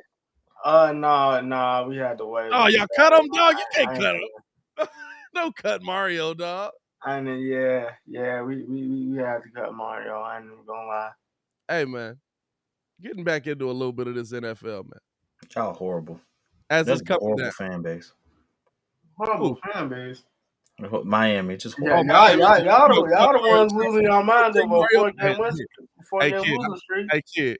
I don't know if that's horrible though. Hey, Mario, you doing anything next week? You gonna make about $500,000? We really don't need you to do nothing either. We don't even check in. Don't warm your knees up. We're just gonna give you $500,000 because we got to have 15 on the team. Hey, look, not bad. No, question to y'all, man. Question to y'all. Are the Bills the best team in the AFC? When you look at offense, when you look at defense, are the Bills the front runners for the AFC and the Super Bowl? Can you I was just about to say. Nah, I got KC. I'm sticking with I'm sticking with Casey. I'm sticking with my pick. I just think that now that Patrick Mahomes is actually taking those checkdowns, it makes them more lethal because like now he's entering into that Aaron Rodgers kind of territory where I don't gotta force it. Like I can basically do what I want to do. I don't have to force the ball downfield. And the fact that they finally dusted off Derrick McKinnon. Finally, after 15 weeks, man, I actually ran the ball. I want to tell you how mad I am that Derrick McKinnon got in the game. So I picked, what's his name, Deion Gore, for my Fanduel team. Because everything that I had heard was that Deion Gore was going to be splitting the carries. He was going to be getting the first team carries. He was going to be the go-to. Man, come on. I was so mad watching that game. I was just like, fam, I ain't seen McKinnon since week 2 of the regular season. But no, you make a great point. The fact you ruined your whole thing. Bro, it really killed me, bro. It really killed. Man, I think I lost by. Don't feel bad. Nobody was expecting to see him. Nobody was expecting to see Nobody him. expecting to see him. I'm like, Now oh, watch, so now I'll play him for next week, and it's gonna be they're gonna go to Gore. But no, I look at what Josh Allen is doing, how that team is built with Devin Singletary, how that team is built with Stephon Diggs, how that defense was coming in that game. That defense was ridiculous versus the Patriots. I think I was more impressed by the defense than I was by Josh Allen, and Josh Allen kept throwing tutties. Died them. now I the I only think that thing, this defense can cause enough havoc, and I think that Josh Allen has learned enough to keep them in this game for a while, and that could be enough for you to sneak one out. I'm not saying it's going to be Bills dominating KC. I think this will be more of a back and forth game than we've seen from these teams in the past. But I just think that deep, like you saw what KC was doing. KC wasn't really even going to Tyreek a ton. Tyreek got what, 5 targets, 6 targets, something like that? Something like that. They were going Kelsey. Now you still got a ton of weapons you can go to if one gets shut down, but does Travis Kelsey run buckshot on this team like he did over the Pats? I don't think so. I think it's a closer game than we expect, and I think in a close game, the Bills are the team that could squeak it out. Yeah, but shout out to Raging Oracle for throwing that in the chat as well.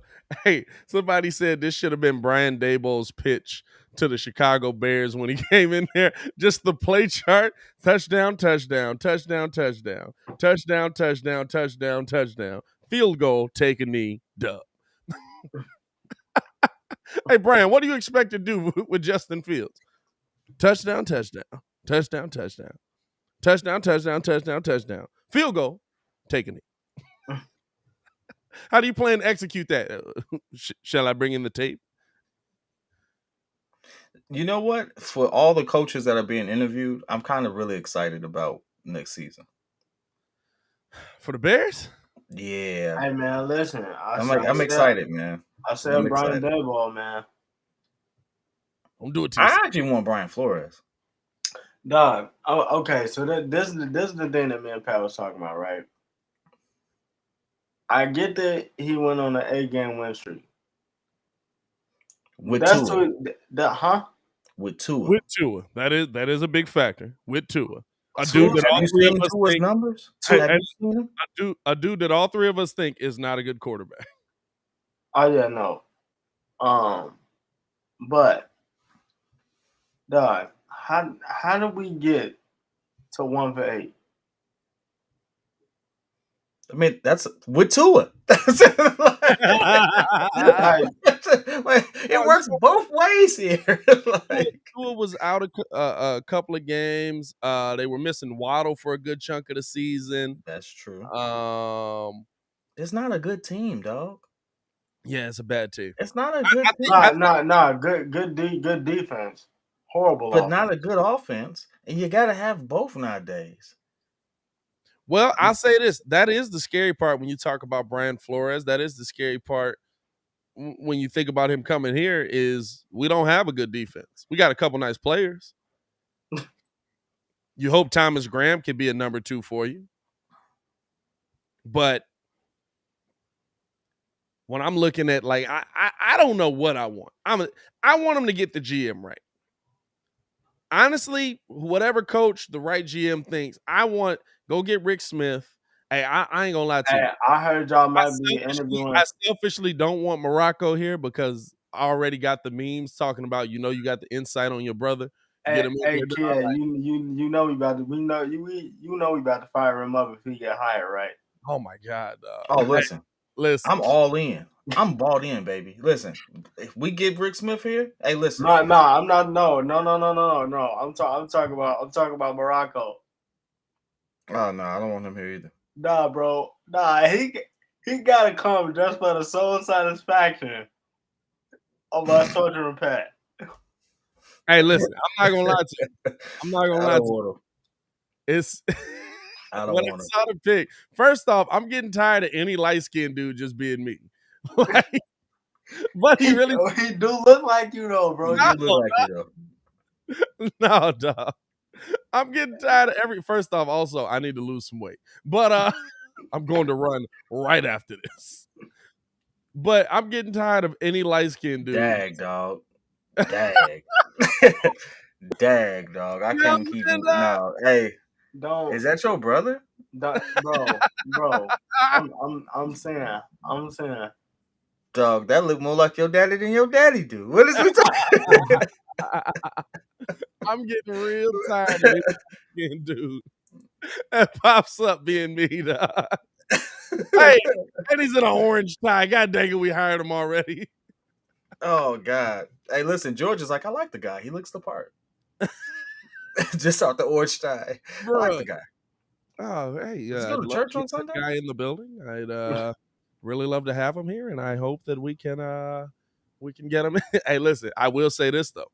I will be able to get us into the stadium for the free. Dog, you might be able to pull that off. On an orange tie, brown suit, we in there, baby.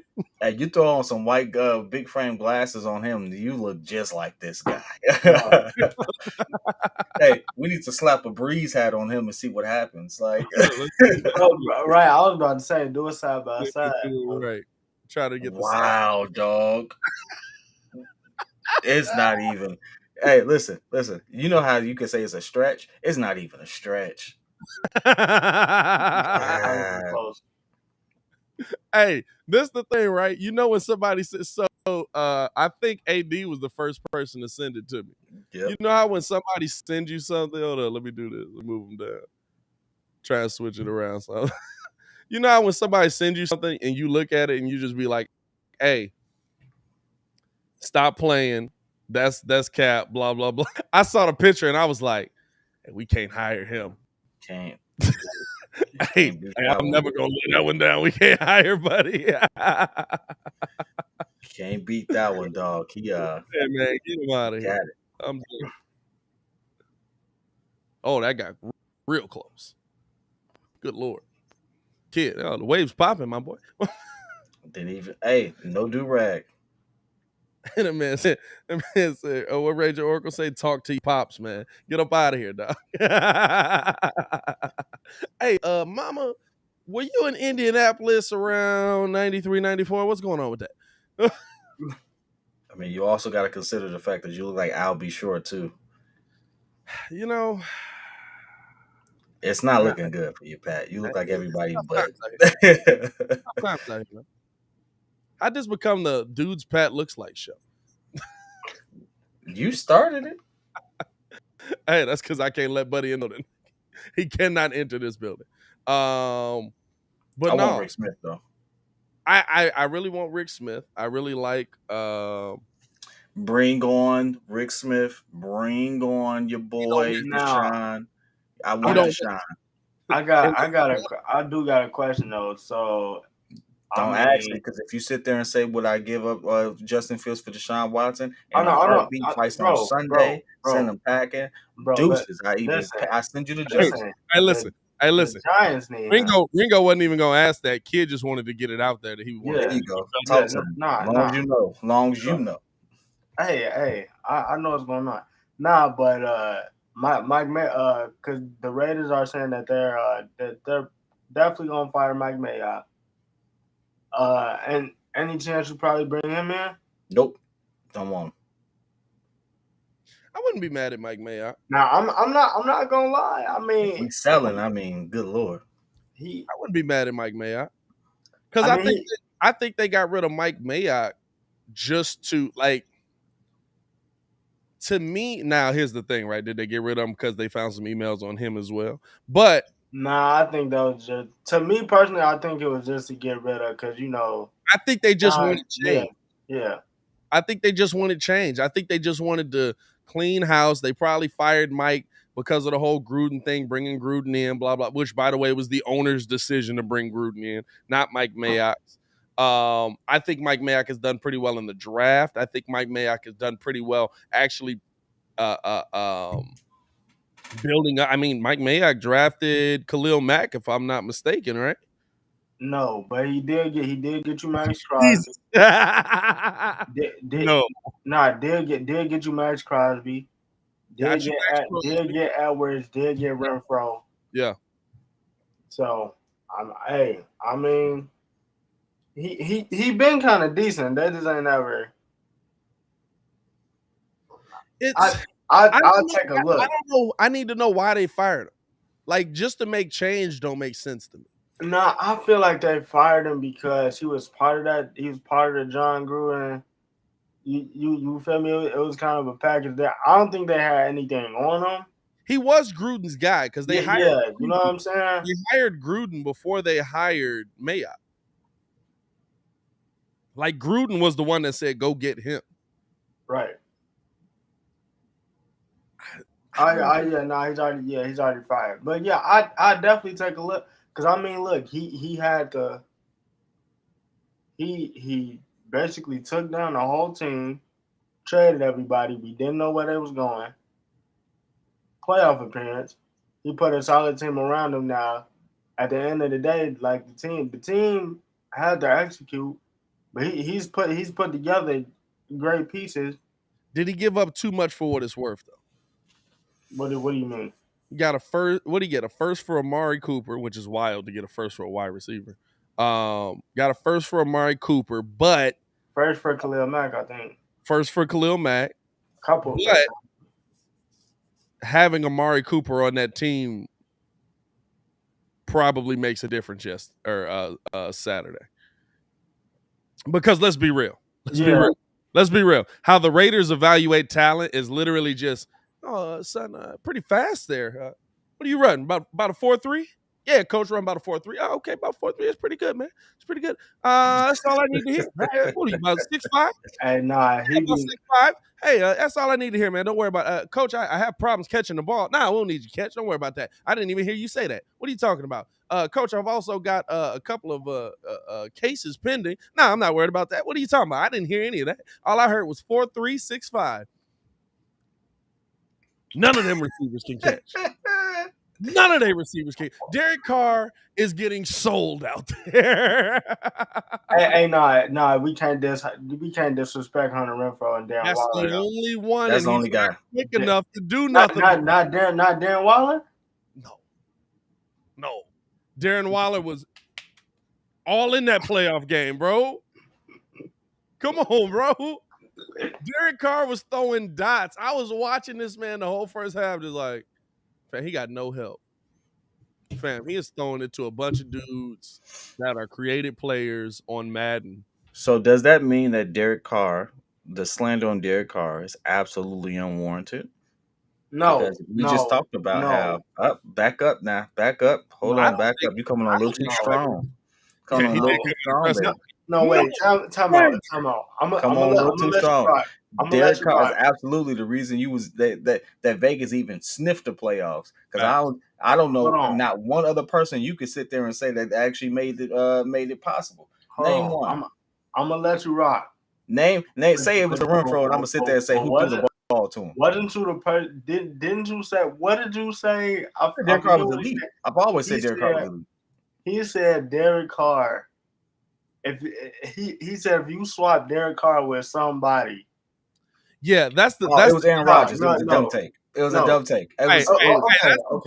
That's the difference. Just so you know. What we were saying was he's not Aaron Rodgers. Nobody was slandering Carr, but Carr does get. I mean, he's a quarterback. You know, like Derek or like Dak Prescott is getting hit with a lot of the flack. You know, nobody's talking about the fact that Zeke Elliott basically was running for negative yards. Like legit, they had one play where I remember it. Like Zeke got he made a good spin move, got through. Like nobody's talking about the fact that went Zeke back. Didn't do nothing. You know what I'm saying? Like it's a lot of good QBs out there who get some flack that shouldn't be getting flack because of the construction of their teams.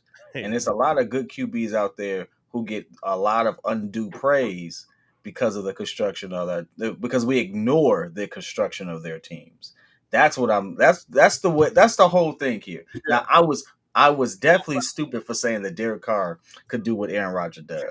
But I'm just saying. I just however, want to Aaron Rodgers has do it, though. benefited from a better O-line than Derek Carr most of his career. And he's benefited from having a top 5 defense and offense, best receiver in the league for a couple years. Well, no, not offense, not offense. We already disproved the defense part. Okay. We already disproved the defense part. You Okay. didn't forget the argument we had that day. Top 5 defense. Hey, no, I don't know. It was a top 10 defense, and it was on the outskirts of a top 10. They were in the bottom 20s. That mugs was terrible. When was this? What do you know that I don't? Hey, you know that dude AJ that you see all the time? That's the last time that defense was good. Hey, discount double check. AJ Hawk, Clay Matthews. That's the last. That man ain't been right. I was gonna say. Discount double check. No, you know what? I think that I like Cornelius. Don't disrespect my team like that. Cornelius, you already know that's how the Raiders pick wide receivers. Nobody on y'all team can catch. Nobody. But I give Derek Carr a lot of credit. They couldn't catch the joke. It's bad, dog. It's bad. I was watching that game. I was like, Derrick got no help. Help him a little bit. But no, I look at I think that's what brings up the question, especially with the change with Mike Mayock. Are the Raiders gonna bring back Derek Carr? Or is a new GM gonna come in there and say, listen, I love Derek, but I gotta rebuild this whole team? Let him go. Guess what? I'll take Derek Carr. I will take Derek Carr in Chicago. I absolutely would. Yes, I would. Yes, I would. He's not that confident in what he's saying. I'm very confident in what I'm saying. He's not that. Hey, this is the part that's confusing me. Why? We don't got an O-line to protect him either. He got a better O-line in Oakland than he gonna have here. hey, listen. Kidd be bringing quarterbacks in just to see him die. Let him die. Let them die. They signed up for it. I didn't. All I'm saying is all the QBs I would bring here are just better than the ones I have. That's all I'm saying. Bruh, I'll never understand it. Deshaun Watson, I'll bring him in the heartbeat. Derek Carr in the heartbeat. No, hey, look, that's a different quarterback. Hey, Miami. That's a different quarterback though, because I've seen Miami. Derek Carr, I'd bring here in the heartbeat. I really would. I would. I don't care. I don't know about. He's young enough. He's young. I wouldn't bring Derek Carr here because Derek Carr will be dead. Hey, Mike Davidson said Derek Carr gonna play for the Cubs. Hey, exactly. Hey, if you're shopping around. After Kyler Murray got hit all that time, we might be able to get him out of Arizona. He might be going back to baseball. He should go back to baseball. Hey, hey, Russell Wilson do spring training with the Texas Rangers once every season. Like that to me. I don't know. Maybe it's just does he really? Yeah. Yeah. Nah, he's done it a couple of times. And to me, like, why? It's so disrespectful to the dudes trying to make a team to me, because he's taking up a legit roster spot. Like, fam, you doing this just to like go work out and have fun? Like, it's some dude that's putting his life on. Like, this is his livelihood, trying to make it to the next level, and you didn't took his spot. Now, granted, if you in that spot that Russell Wilson is taking and you're not good enough to get there, you're probably not good enough to make the team. But it feels dirty to me. No, that is grimy. Like, I've always thought that was dirty. It's just like, fam, Russ, you just gonna bump some dude. His life make it to the major league. Hey, so Russ is coming to spring training. I just wanted to let you know we're not gonna have no use for you for like 6 weeks. But, don't pack your bags. We'll be ready for you when we'll hit you back. Don't pack your bags. Hey, it is what it is. Guess what? Oh well. Nah, that's not oh well. I'm with Pat on that. You can't That's just. foul, dog. That's right. Hey, I've worked my whole life just to make a spring training team for the Texas Rangers and see if I can show that I'm good enough to make the team. Hey, we got You, Russell Wilson taking your spot Considering the this way year. that they actually scout for those teams, if you were hey, good enough, you would be so there. Texas Rangers. Hey, I'm bored. I'm in the off season, man. I got like 3 free weeks, like nothing to do. Hey man, you think I just come down there, Hey, just listen, build a they have a couple? level of sentimentality I just don't have. At this point, if a team allows that to happen, then the people that they've excluded weren't good enough to be there in the first place. They've been allowing that to happen for like 5 straight seasons. Guess what? The person whose spot he took wasn't good enough to be there in the first place. You got to think about it like this: Nah, it's a lot of times. whoever spot he takes, like he said, you probably weren't good enough to make the team in the first place. That's why the team was like, "Yeah, we're really gonna roll with these guys. We can give away this spot. Like, we're really not looking Well, for I any more think people."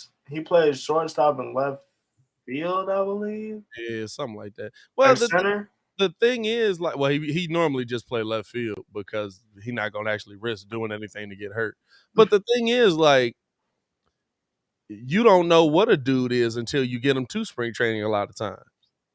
Your main Mercedes wasn't going to be a part of the White Sox last year, and then all of a sudden he kept hitting dingers over the fence, and all of a sudden it was, hey, we gotta put this dude on the team. You know what I'm saying? Again, Like, why do we care? you said what? Like, again, why do we care? Hey, yeah, it's Hey, dude, see, it's Buddy putting like that's his You know, job. Yo. that's like for me, it's like you know how many people in the G League could absolutely ball, but they don't get a shot because politics. Like it's sports. Let it happen. Oh well, it happens. Eh, Nah, whatever. I ain't You rocking know with that what's one. foul? but We do this show every morning. We have thousands of people that rock with us, but all of a sudden, ESPN don't even want to acknowledge the fact that we exist. I mean, That's yeah, foul. But I mean, guess what? but who's watching ESPN either? bro, Hey, that's fact. That's ESPN fact. is on the air because Disney got their back. If we had Disney on our backs. That's fact. Foul is life. You work But through it. If you're good enough, you'll it's make it. it's foul because you're bored and have nothing to do. Well, I think it's It's more not so just foul. If you're good enough, you'll make it. Cream rises to the top, right? Dog, he yeah. literally If just cream wants to rises to the go. top, you have to Hey, apply that mentality to every form of life. hey, I don't care. cream does rise to the top, but you got to have some coffee to put that cream in. It's got to be some coffee in there, dog. Can't just have a cup of cream. If you were sniffed at to make a team, you can make another one. You'd be good. You'd be all right. Listen, hey, listen. You can't complain about. Here's the funny part about America, right? People complain about how unfair things are until they're the person in the position who can do it. If you could do it, you would do it. If you could sit there and as a hobby go play with a professional baseball team for spring training, you would do it. If I I would could do it. play as nah, I wouldn't. No, not if I'm sitting up there, man. If I'm making You're a lie more, and a half. Both of y'all lying. no, Both of y'all no, lying. no. You The had the reason I'm opportunity to do it. You would do I it. would go work out with them. Like I would go do like the workouts and stuff, but I wouldn't be playing in the game. that's the only thing I would do. It ain't no I'm way not trying I'm to make finna. the team. Hey, how many people would do it? Fam, I'm Most not of doing us would that. do I it. can't speak If for you say people. you wouldn't, great. Hey, listen, Hey, I can't speak for people. kudos I to can you. speak for But me. most I'm people would. if And I'm so at getting this point, if I'm getting I guaranteed 26 M's, why would I go play a spring training baseball game? Definitely playing a spring training will. baseball. No. Because you're saying for one, you're thinking from a broke perspective. A broke perspective meaning that hey, you don't have 26 M's. No, When I'm you thinking are from the when you perspective have that 26 M's I'm and not that's your trying way to of get life. hurt. No, when you have 26 M's and that's your way of life, you're still a human. You still want to go and enjoy your hobbies. You know how many people have hobbies that could potentially get hurt off of? Spring training, guess what? Is the least of your concern with some of the hobbies that these professional athletes have. you get Right? hurt in spring training. Right? You can get hurt doing a lot of different things. So at this point, that's not you're looking at it from the wrong thing. I got 26 cents. Why would I risk? Because you're human and you have hobbies. and you want to do something. That's why. Just because you make money doesn't mean I'm gonna sit there and not do nothing. Like, that's stupid. That's not even life. That's the part you got to let go. I'm not saying Don't think of your pocketbook just saying. compared to what you I'm would just saying. risk. I'm not finna risk myself. I'll go, but I'm not finna risk myself playing in game to get hurt. Yeah, I think that's the thing. Especially if I know I'm the starting quarterback.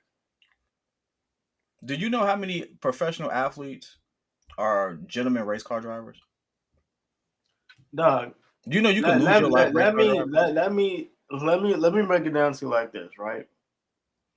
Do you think you're gonna get Patrick hurt Mahomes, more destructive? You think it's more destructive to be a gentleman race car driver or play in a spring training? Patrick Mahomes won a Super Bowl, went out and hooped. The next day, because the Chiefs got wind of him crossing somebody up. And I don't know where he was at. The next day, they was like, "Hey, stop that.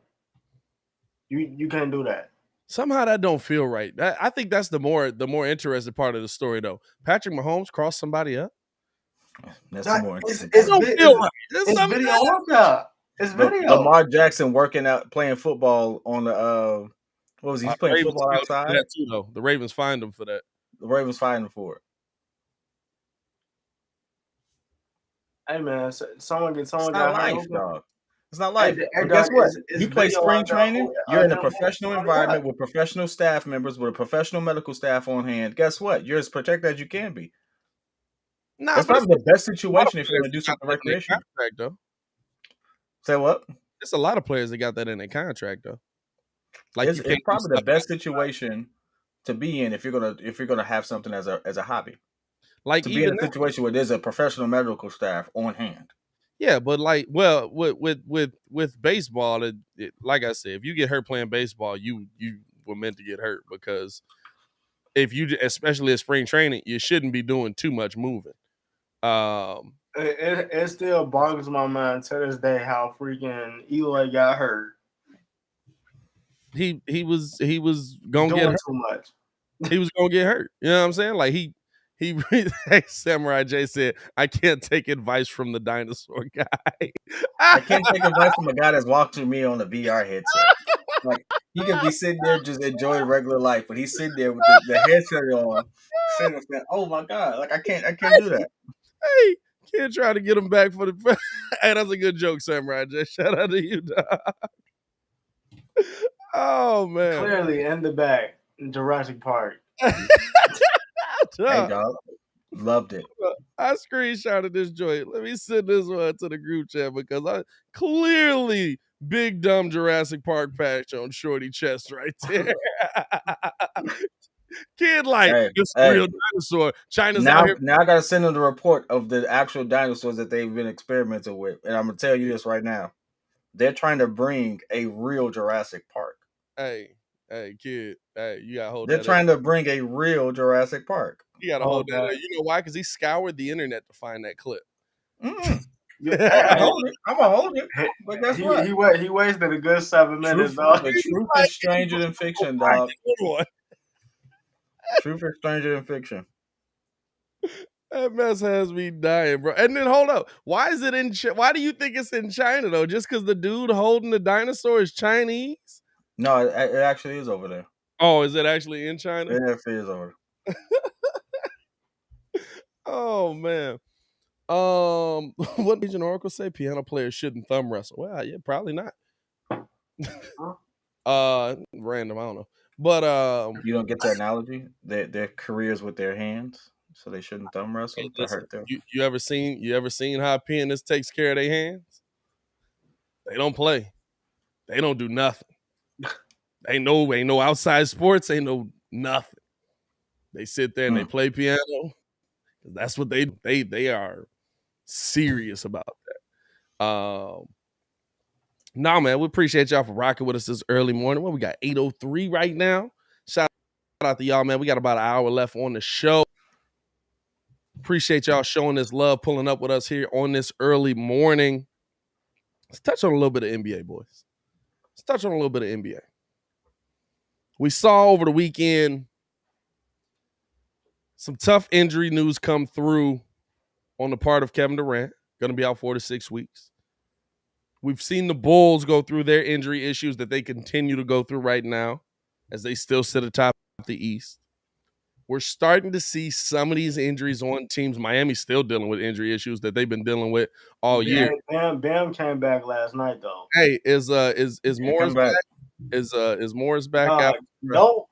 Don't. He's still dead. Dog, this the He's still and he's trying to talk trash too. It is a Tuesday morning in Israel. What that got to do with the fact that he was being a never mind. God, because that makes me mad, bro. Every time he did it to himself. I can't defend that. There's no way. There's no way I'm pushing a 7'2", 260-pound Serbian dude and then turning my back.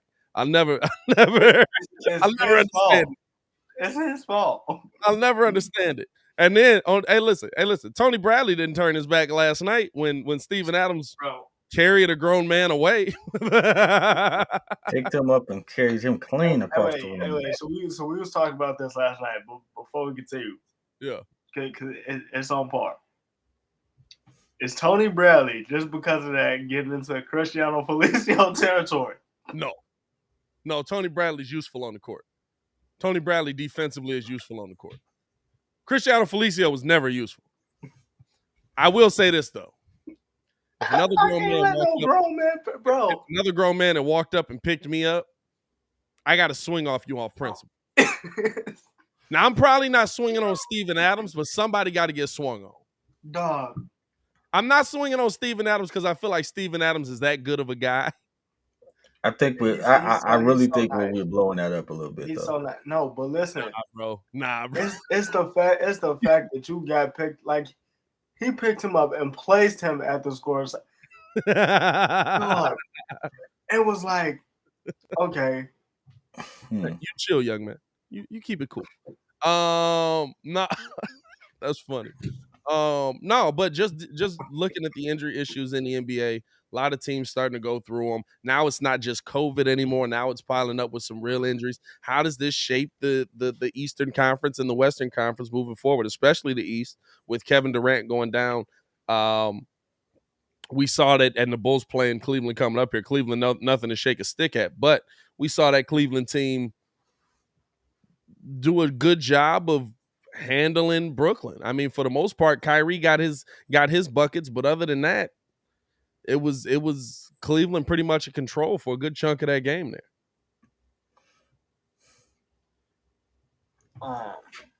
What is my thoughts on it? My thoughts is that the Cleveland Cavaliers are a legitimate team who've actually, snuck under everyone's radar.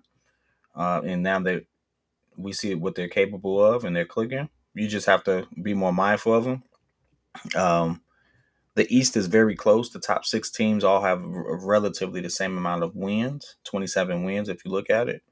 With that being the case, I don't feel like the Nets are in trouble. I don't feel like the Bulls are in trouble. I honestly don't care where we fall 1 through 4. I really don't. It doesn't matter to me. Because at this point we're still a playoff team.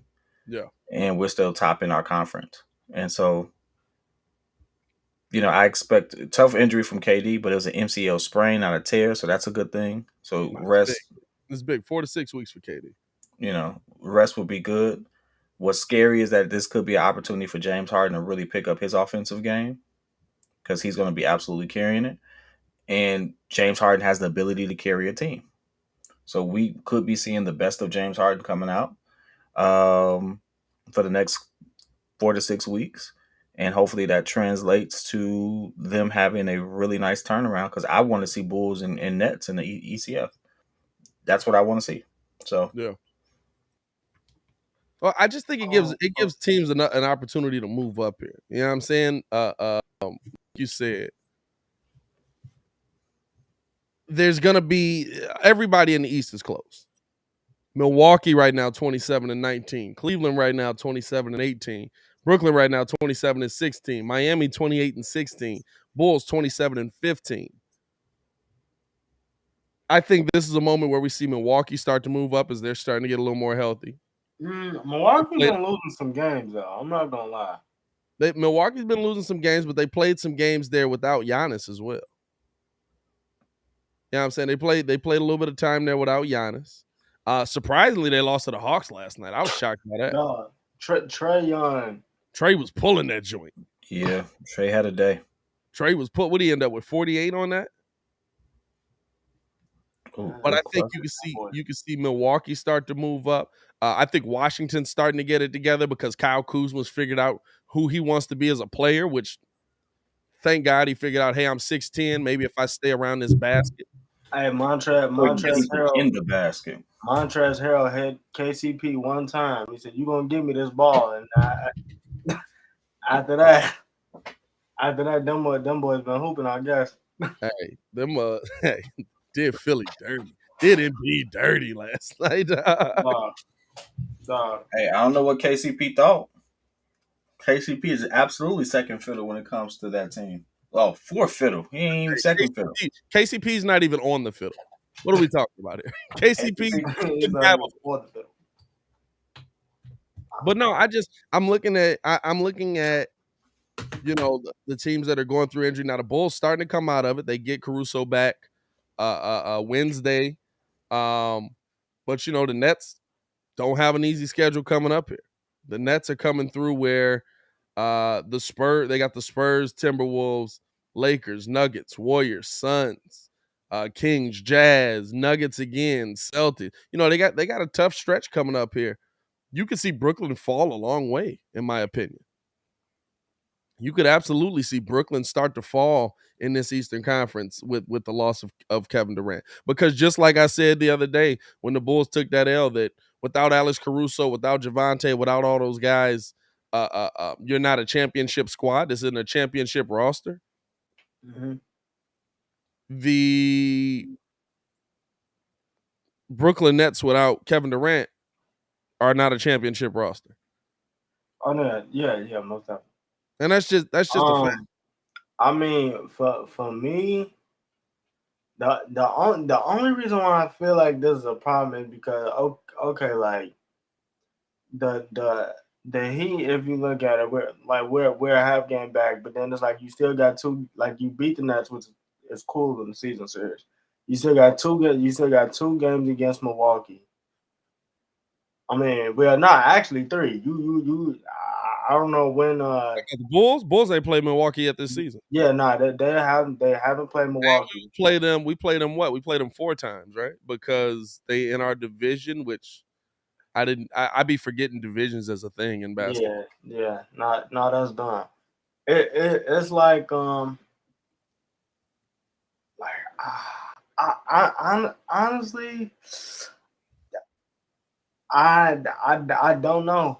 I don't know. It's kind of crazy because like when you get down to it, I feel like now, especially like with the East kind of catching up to the West in certain respects, it's all gonna come down to seeing the matchups. I mean, and it's weird because I'm thinking about it, and I thought about, I think you said it yesterday, like the teams you ran down the teams like how long they've been together, and I think the biggest thing I was thinking about was like this was like it's January. And I'm just like that Miami can say that if we lose a couple games, it's January. Phoenix can say that. Milwaukee can say that. The Warriors can say that. The Bulls can say that. At least not this team right now. Like it's. Do you think the Bulls aren't gonna? Did we really think the Bulls were gonna go 2-0? Nah, I'm not saying that they was gonna go 8-0, but I feel like the like I said, matchups and seeding and the experience factor is definitely going. I feel like possibly play a role down the stretch. Yeah, down the stretch to me. because I mean, yeah, everything's going great. They need some pieces back. I think that AK knows that they need to make one more move. I don't know what move that is. I do feel like he has at least one more finesse. He got one more finesse move No, I agree with you, but in I him in think him, but it's gonna be this year. I, It's I it's gonna be this year. I don't think that to say that the Bulls can't say uh that it's January. That's just not how basketball works. It's just not how sports work. Listen, did we think that, like, yeah, I would love to see my team not go on a 4-game losing streak, but did we think that the Bulls weren't going to lose? Did we think that, and yeah, it just so happens to come at a time where, oh my goodness, the Bulls are losing to the Nets and Washington, or not Washington, and the Golden State Warriors, and they lost to Memphis. The Nets, I give you. The Nets was a bad game for the Chicago Bulls. That was probably the worst game I've seen. The Warriors, you lost Zach LaVine 2 seconds into the game. Zach LaVine is the part that makes you a championship team. He's the part that puts you on top in that. Memphis, people hurt. You know what I'm saying? Like I understand that it's just like at a certain point, Muzz are just like, oh, these are excuses. This is just what's actually happening. This is happening right now. It's happening. This is happening right now. It's Happening just right now. we can call them excuses. You can call them what you want. It's just what's actually happening on the floor. You know what I'm saying? Like what would you like me to tell you about why the Bulls are losing? They're losing because they're missing quite a few pieces. You know what I'm saying? Like Muzz look at it and they're just like, these are excuses. These are people. Hey, I I swear y'all the only ones that feel like the world is falling apart right now. Bro, it's wild to me, bro. It's wild to me as we got the standings there, man. Miami is closing in on the Bulls there. Miami doing a great job getting it together. You got the Nets. Like I said, I'm gonna be honest with you. I think the Nets keep falling.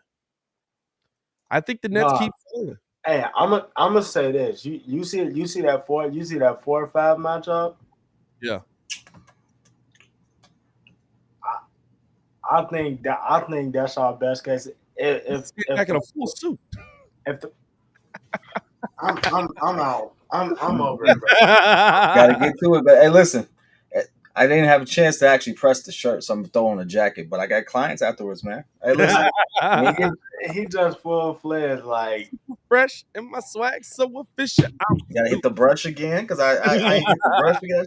Just did my best Clark Kent impression. nah. That's not Clark Kent. That's Batman. Like, Yeah, like, Steph turned into Batman. I got a board meeting at 9:05. So I'm addressed. It actually is kind of like a board meeting. But Hey, okay. That's the hard part about it. It is a board Look at meeting. him moving the paperwork around. Be No, great. the interesting thing though, like I really think we're gonna see a major shift in the Eastern Conference over the next 4 to 6 weeks that Kevin Durant's gonna be out. I think you'll see Cleveland continue to move up. Milwaukee's an interesting one. I think Milwaukee will get it together and move up, but I think you're gonna see the Nets fall. They got a tough schedule coming up. Hey, Kel, let me ask you a question. Kevin Durant is not just a missing piece on a good team. Kevin Durant is a major piece. Kevin Durant is the piece. Without Kevin Durant, they are not championship level. Kel, let me ask you a question. How do you feel about that? How do you feel about that 4-5 matchup right there? 7-game series. That's interesting. I'm not gonna lie to you. I legitimately believe I got the I Bucks coming legitimately out. believe they can take them out. I got the Bucks coming out. 6 games. At the end of the day, I love the size of the Cavaliers. I think they can match up. They do. That's the best team in this lineup to stay in front of Giannis. Yeah. But let's not get it twisted. That's a dub for the Bucks. That's an absolute dub for the Bucks. I don't think it's see. I think it goes like it's gonna be like a tough. Drew Holiday's gonna put the clamps on Garland. Garland. They have. See, this is the thing. What do they do with Colin Sexton? They trade him. You got to. Because Darius Garland is absolutely that dude. Sexton is too. They just the same dude. Yeah, they were stupid for drafting both of them. They set themselves up for this. Like I remember when they did the draft, when you saw Darius Garland's name come across, it was like, man, you just went and got the same dude. I don't think they thought he would be as good as he is. I thought they thought they were going to get a Dame and CJ McCollum type setup. Yeah. But Garland is not a CJ McCollum. I think they don't even coexist as well as CJ and Dame do on the court. You know what I'm saying? Like, I just watch them, I'm just like, I don't get why you thought this was going to work at any point. And then once you see, and listen, for both of them, when you would see Colin on the floor without Garland, he played better. When you see Garland on the floor without Colin, he plays better. They don't coexist at all. Like, you literally like, let me get a carbon copy of this guy and let's see how that works. Hey, who's the shooter? We'll see. We'll see. Whichever one emerges. Nah, but I really think that you're gonna see major shift in the Eastern Conference to me. I think you see Philly start to move up once we get to that trade deadline, especially because I think they're gonna have that move done, and that'll improve their team having a piece that you can actually put on the floor. I don't know if you see the Hornets move up. I think the Wizards kind of get back into their where they were at with them getting healthier and stuff like that. And then I think you see, man, where's Don Burr when you need him? The Pistons at the bottom. Good Lord. And then I think you see Cade Cunningham looking real up and down, boy. He's so up and down. Like he looked like a rookie, but man, he's up and down. But no, I really think you see. I mean, here's your schedule for the Nets. I kind of just dropped it earlier. All right, my tablet said that's it. I'm done working for the day. No, here's the schedule for them coming up. You've got give it a second. Here we go. You got the Wizards, you got Spurs, Timberwolves, Lakers, Nuggets, Warriors, Suns, Jazz, Nuggets, Celtics, Wizard, Heat. There's a lot of those games. Every time you say Lakers, I'm just like, man. Hey, but Russ got that man last night. Rudy, get out. Yo. Rudy, you shouldn't have been there, brother. Hey, but you know what? Rudy being there is exactly the reason. Is exactly like I said with Russ this season. Muggs not looking at Russ the same way no more. Shout out to Gary for the super chat. He said Patrick Williams is the X factor come playoffs. Bulls will go as far as he can perform. If you putting all of the weight on the Bulls in the playoffs on Patrick Williams' shoulders, we're in trouble because Patrick Williams has never played the playoffs before. Just like many of the Bulls have never played in the playoffs before. I get it. Don't get me wrong. I get it. I get why we like P. Will. I get why we're bought in for P. Will. P. Will ain't shown you enough to make it seem like he's an X factor of any sorts. He's not shown you enough to be an X factor. Like, we have to stop placing those type of titles and stuff on these players who have not, they're in their building stage. We're trying to figure out who the heck they are. Yeah. P. Will's not an X factor for nothing right now. He's a really good role player off the bench that we hope develops into a starting piece. But that's what he is. He's nothing more than that right now. Kawhi was like that in his first couple of seasons. I don't care about Kawhi. Like, I don't care about the analogy. You want to know why? Because at the end of the day, it still took him years to get to that point. Yeah. And it was by chance it even happened that way. P. Will may not turn out to be that by guy. chance. The Spurs is getting old. You can come up with any like anecdotal thing to retort with that. It don't matter. It's by chance. It's by I'm chance just you saying, get a Kawhi Leonard give out of it that time. situation. Give it time. Just give him some time. But it means absolutely nothing right now. Today, I we're talking about him being we're talking really about just someone want being an you. X factor who's a rook who's technically still he ain't played really since his rookie year. Yeah. And he's supposed to be an X factor coming off the bench, off an injury in a playoff situation he ain't never experienced. That's way too much. That's way too much pressure for him. Let him just be a role player off the bench. Yeah. I'm not tripping on that. I'm just saying we gotta give it time, dog. We just gotta give it time. No, I agree with you, and that's why AK says he's off the table. Dog. Yeah, I'm saying that's why AK says he's not. At a minimum, at least I do know that AK has said that. That was the one part of the article that was sourced. AK has said Yeah. all the stuff on Kobe was like per source. Like, who's the source? Hey, guess what? You ain't heard you ain't see AK is off. Kobe White is off the table. You didn't see AK say that. You So see guess AK what? say that? Kobe White's on the table. If it ain't Woj or Windhorst. Hey, bro.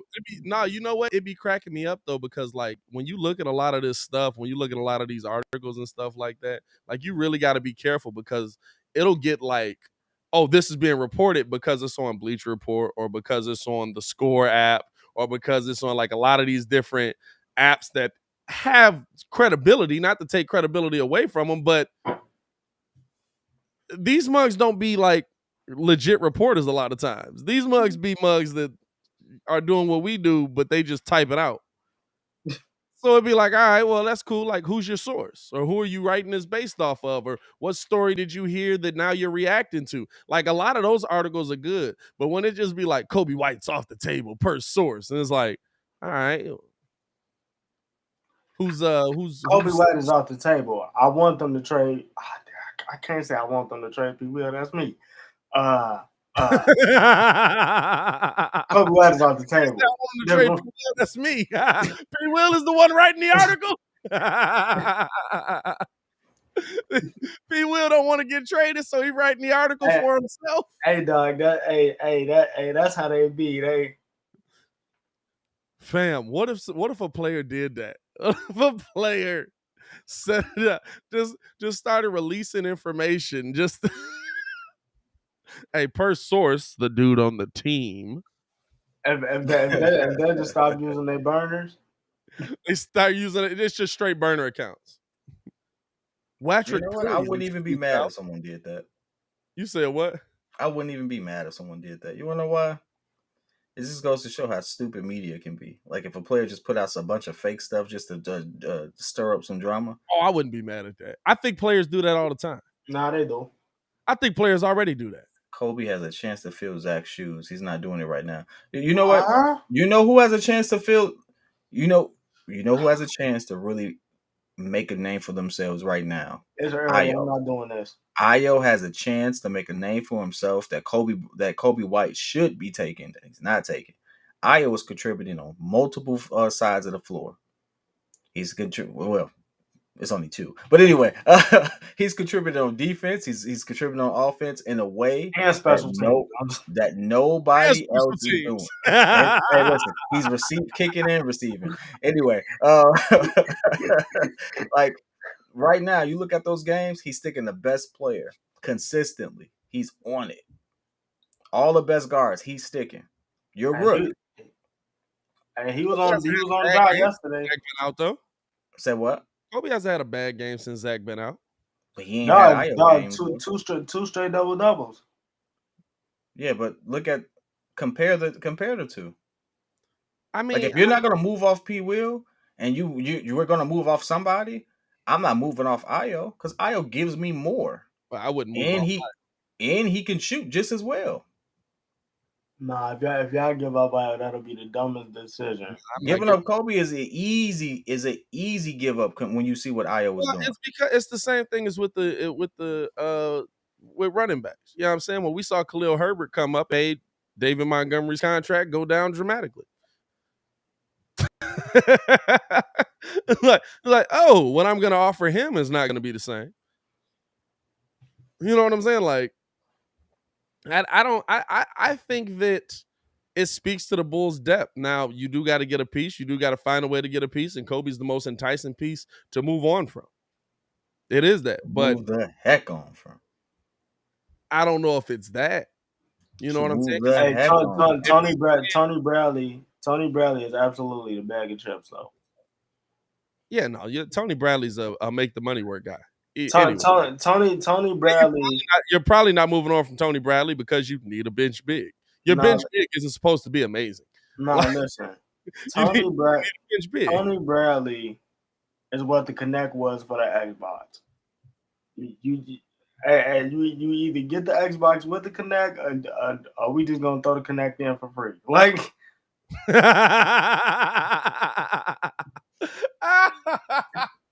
nobody. That was a long play. Nobody is playing the Connect, but we just gonna throw this in there for free. That was good. I give you that one. That was a long play joke. I'm glad I stuck around for it. All right, fellas, I gotta put my Batman cape on. I'll holler at you all right? All right, man. Good to see you, kid. Stay safe out there, my boy. Save Gotham. Save Gotham, man. Justice for Gotham. Nah, man. We rocking with y'all for about another 30 minutes here, man. We appreciate y'all for tuning in and rocking with us this morning, man. No, it's I'm looking at now how teams are going to be changing when we see how the end of the year comes. Right. And I'm looking at your top teams, and we're focusing in a little more on the Eastern Conference because that's where 36 inches of bullhead is. Do you think that making these changes solidifies the Bulls in that top spot? Do you think it keeps them above Miami, Brooklyn, Cleveland, the Bucks? Are you talking about if they like get a trade or? Yeah, if they make a trade, if they make a trade for a big name, for the piece that everybody's been asking for. I see. Like I said, I think AK is gonna make that one move where it's just like he got that one last finesse move where I think if he makes it, this will absolutely keep them in that top position. Now, come playoff time, will it pay off? We'll see. But Kobe White, trust me, if he keeps us up, like his value is definitely skyrocketing. And I'm like I said, I'm definitely willing to part ways with him with the way that Io is hooping. Because like Io's last two games, you talk about the double. One person said it. He was four assists shy off of a triple double. Yeah. Not too long ago. Like, so I'm definitely willing to move off him, but I think that he sees this team is like at least a shooter and a big man piece away, or something like that. But I think he thinks that this team can get to the finals, possibly this year, or at least make the Eastern Conference Finals.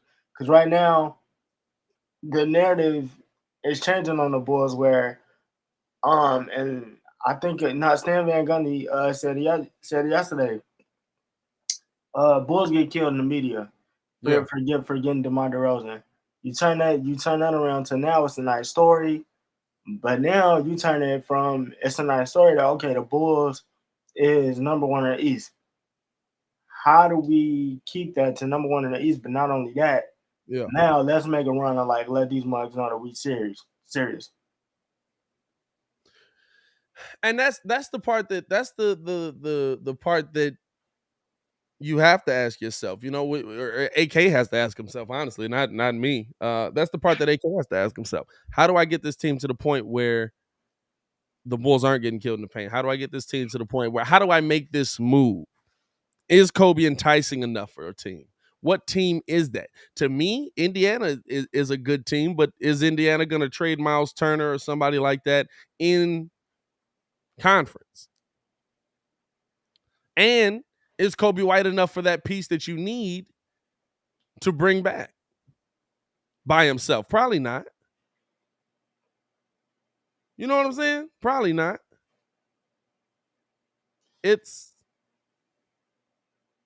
You have to, like, we have to look at this thing from a logical standpoint. It's like Carmen said when he was on here. We overvalue our role players. Kobe White's a role player. Does that mean he'll be a role player the rest of his career? No. Right now, Kobe White's a role player. That's what it is. I mean, He's 16 to 18 a game. And that's great. We need that. We need that right now because nobody's scoring. But I can absolutely see them moving on from Kobe, and we can't overvalue him just being the role player that he is. I would rather have, like, I always think about looking back at, and I'll tell you this right now as well. Matt Thomas making Kobe a little bit expendable off the bench as well. Hey, I don't know how much he's making him expendable, but if I need somebody he was decent. Hey, he was decent. If I need somebody that's just gonna get a bucket to come off the bench with IO, Matt Thomas might be filling that role for me at the second half of this season, man.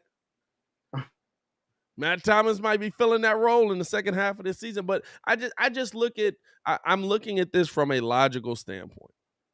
You know what I'm saying? Like, if you're gonna go get somebody of any ilk, you're gonna have to give up a player with some value. Right now, Kobe's giving himself some value. How much is that value worth? That's what you want to see. That's what you got to see here. That's what you got to figure out. Shay says, honestly, you need more of a player who was a versatile defender like Robert Covington, more than a Miles Turner next to Nikola Vucevic. I don't want Robert Covington. Hey, I am all ran into Robert Covington a couple of times. Cool dude.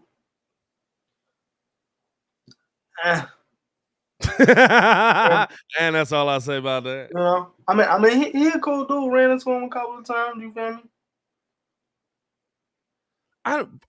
We don't need more Chicago dudes on the team. Hey, because he did play at West. I'm just saying. A lot of Chicago dudes on this team. I think we've met our quota. I'm not gonna lie to you. At this point, it's starting to get a little out of hand. You know what I'm saying? I need like, I'm not going to get another smaller two-way play. Like, go get somebody that's 6'10" to help Vooch rebound. 6'9", 6'10" at a minimum. Go get me somebody, and it's not like Vooch is playing bad defense down low. Go get me somebody that can just stand next to him and help. That's not going to be in his way. What about a Danny Green? No. How tall is Danny Green? Danny Green is short too, ain't he? No, like Danny Green is what, 6'6"? Sure. Danny Green like 6'6". How tall is Danny Green? Also, no. Danny Green height. Danny Green is 6'6", solid.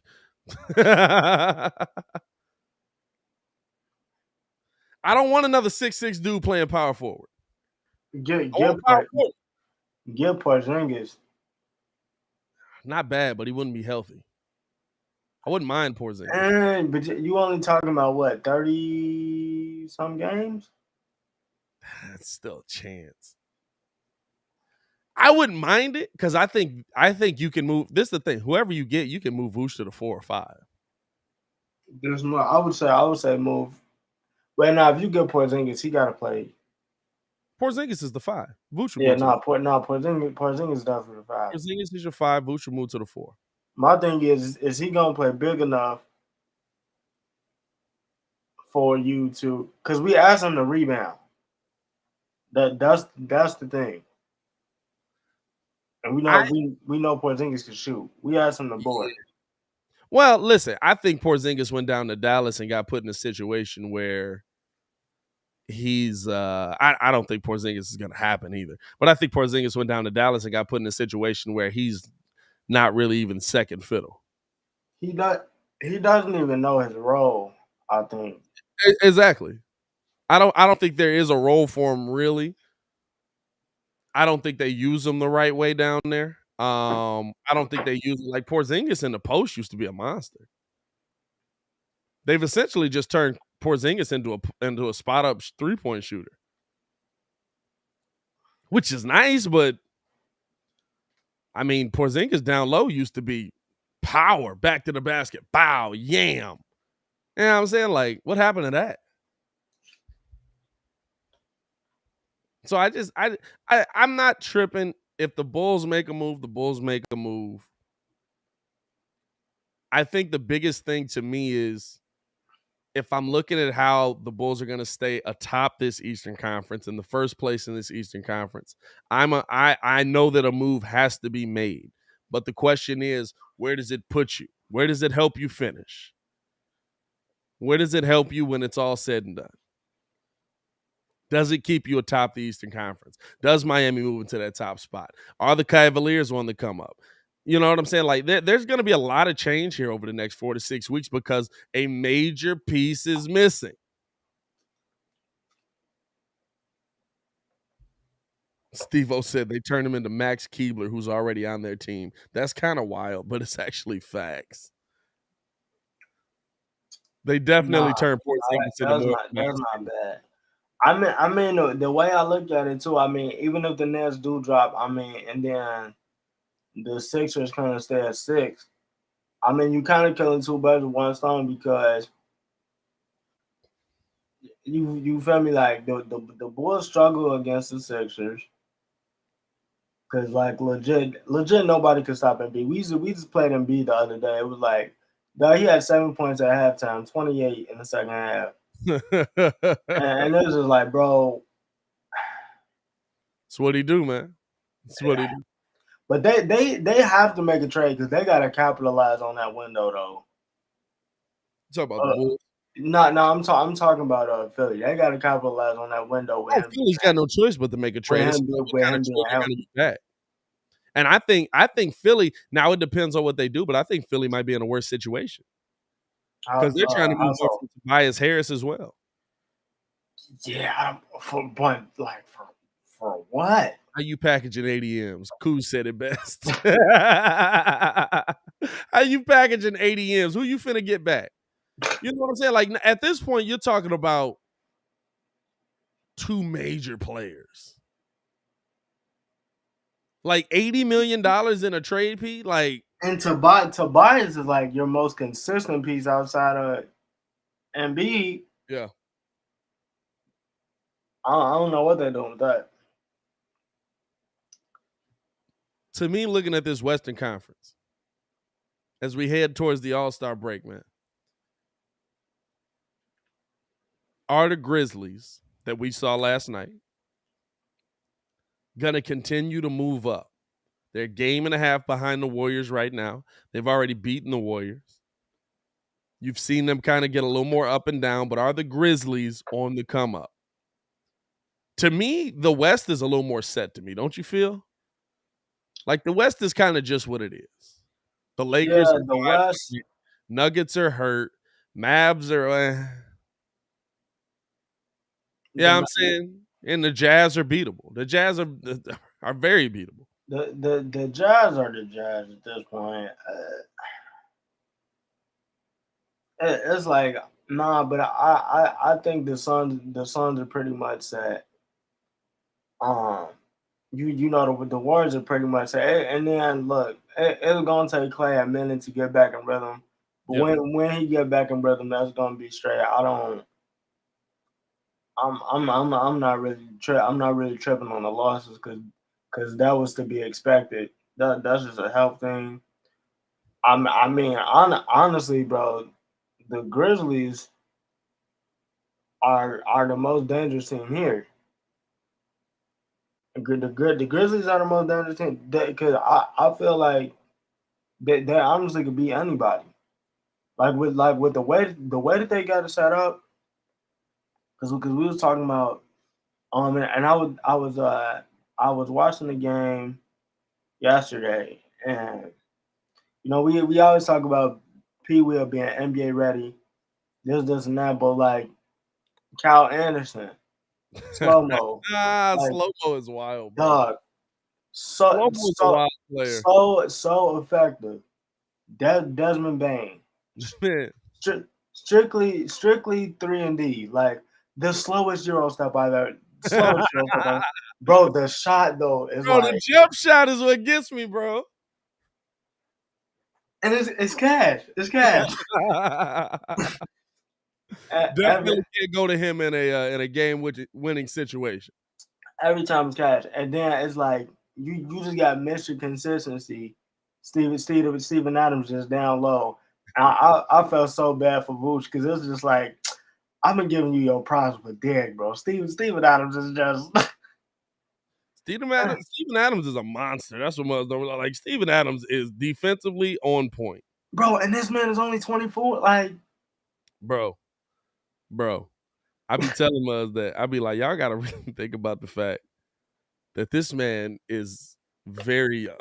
I really wanted Steven Adams in Chicago next to Vooch. I'm not gonna lie to you. I was like, put Steven at the 5, put Vooch at the 4. We set. bro. I don't know, dude. Like I just look at the Western Conference as kind of like it's set already. I don't see Dallas doing much that's gonna maybe they move into the 4. Maybe they swap places with that 4-5 in Utah. I don't think Denver's healthy enough to get to the top of the West. The Lakers are the Lakers right now. The Clippers are hurt, and I don't think that they're gonna hold on to that spot even. I think the Wolves can potentially move up to 6, maybe. I mean, the crazy thing is when Karl Anthony Towns, and D'Lo all play together, they have a winning record. Yeah, they're above 500. I think it's like what 16 and 10 or something like that. Something like that. I mean, so they'll be able to make a run. I mean, speaking of just rebounds too, I was watching them the other day. Jared Vanderbilt. I don't know how Muggs let him slip because he just be rebounding and kicking it out like it's water. But I think they can potentially move up. But Wolves are playing in the turn. I see the thing is I don't know because like I said, if all 3 of them play together, like that they're really really good. Like they're set. It's just they haven't played together that long. We still doing the play-in tournament? Yeah, as far as the playing is happening. I'm not mad at it. It's just interesting. All right, okay, all right. I mean, it was good last year. Fam, this is the thing though. This is what people got to understand, right? Really, there was one good game. Lakers Warriors. 2 teams that aren't going to be in the play-in tournament this year. The Lakers will be. The Lakers might. The Warriors won't. Well, unless LeBron trade the whole squad and do a full on. Possibly could happen. But we're talking 2016 Cavs.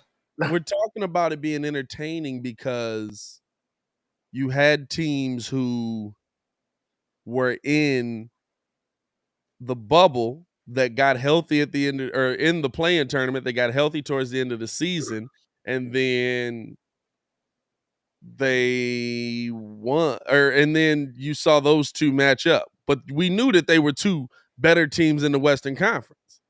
So even this year, the Lakers might get in the play-in tournament, and they'd be playing who'd they be playing, like Portland or something like that. But you're bringing AD back, so like you know what I'm saying, like. Everybody kept saying they were like the play-in tournament was entertaining last year, and I was like, was it?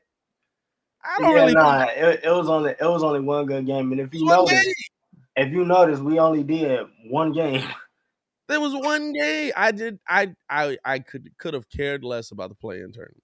Like to me, it's a cool concept, but I would rather see a tournament where Muggs play for the first pick in the losers bracket. I really would. Hey man, at least it's not like the NFL. Like legit, I'm getting tired of saying that because it's just like, all right, no wins, first pick. Basically, Like no wins, dog. It's like you see Muggs. meanwhile, the Jaguars over there building the defense with Miles Jack, and now you finna get now you finna Miles Jack, Trey Henderson, and now you finna get Aiden Hutchinson, bro. Come on now. It's wild to see. Here's the here's something interesting that Muggs aren't even thinking about, right? As we got the GM search on the way, as we're coming to the end of here. What if the next GM tries to make a trade to get our first round pick back? Who's going? That's what we haven't thought about, right? New GM comes in, he's gonna want to build the team in his image. Who's the player that's here that's not gonna be here next year? Y'all want y'all first round pick back? If y'all want it back, he probably gonna ask for Justin 9 times out of 10. Nah, I think you can give up a player on defense. I don't think you get the same pick back. You're not gonna get the number 7 pick back. But I think you could give up a package of players to get, you know what I'm saying? I'm just wondering who's gonna be the players that aren't here. Or who are going to be the players that are moved on from, or you know what I'm saying? Like to me, new GM in where my Vegas means Derrick Carr might not be back. You know what I'm saying? Like Derrick Carr might not be back. Derrick Carr might be gone. Like new GMs all over the place right now, and we're seeing more jobs come available. You're gonna see a lot of people and a lot of pieces that It's not like Mike did bad, but it's legit. Just like, okay, you take your pick on who you want, because there's a lot of people out there getting interviewed right now. I will say, after looking at the playoff games this weekend, yeah, Kellen Moore is out. Kellen Moore should have been out. Muzzle's pissing me off with that. Talk about, oh, that was Mike McCarthy calling plays. If Mike McCarthy's calling plays, then Kellen Moore shouldn't be in the head coaching conversation. Well, that was Kellen Moore calling plays. If Kellen Moore's calling plays, Kellen Moore shouldn't be in the head coaching conversation. All that Josh McDaniels hype? Yeah. Hey, come on. Josh McDaniels hype always confused me, though. Because Josh McDaniels hype was like we didn't see Josh McDaniels as a head coach.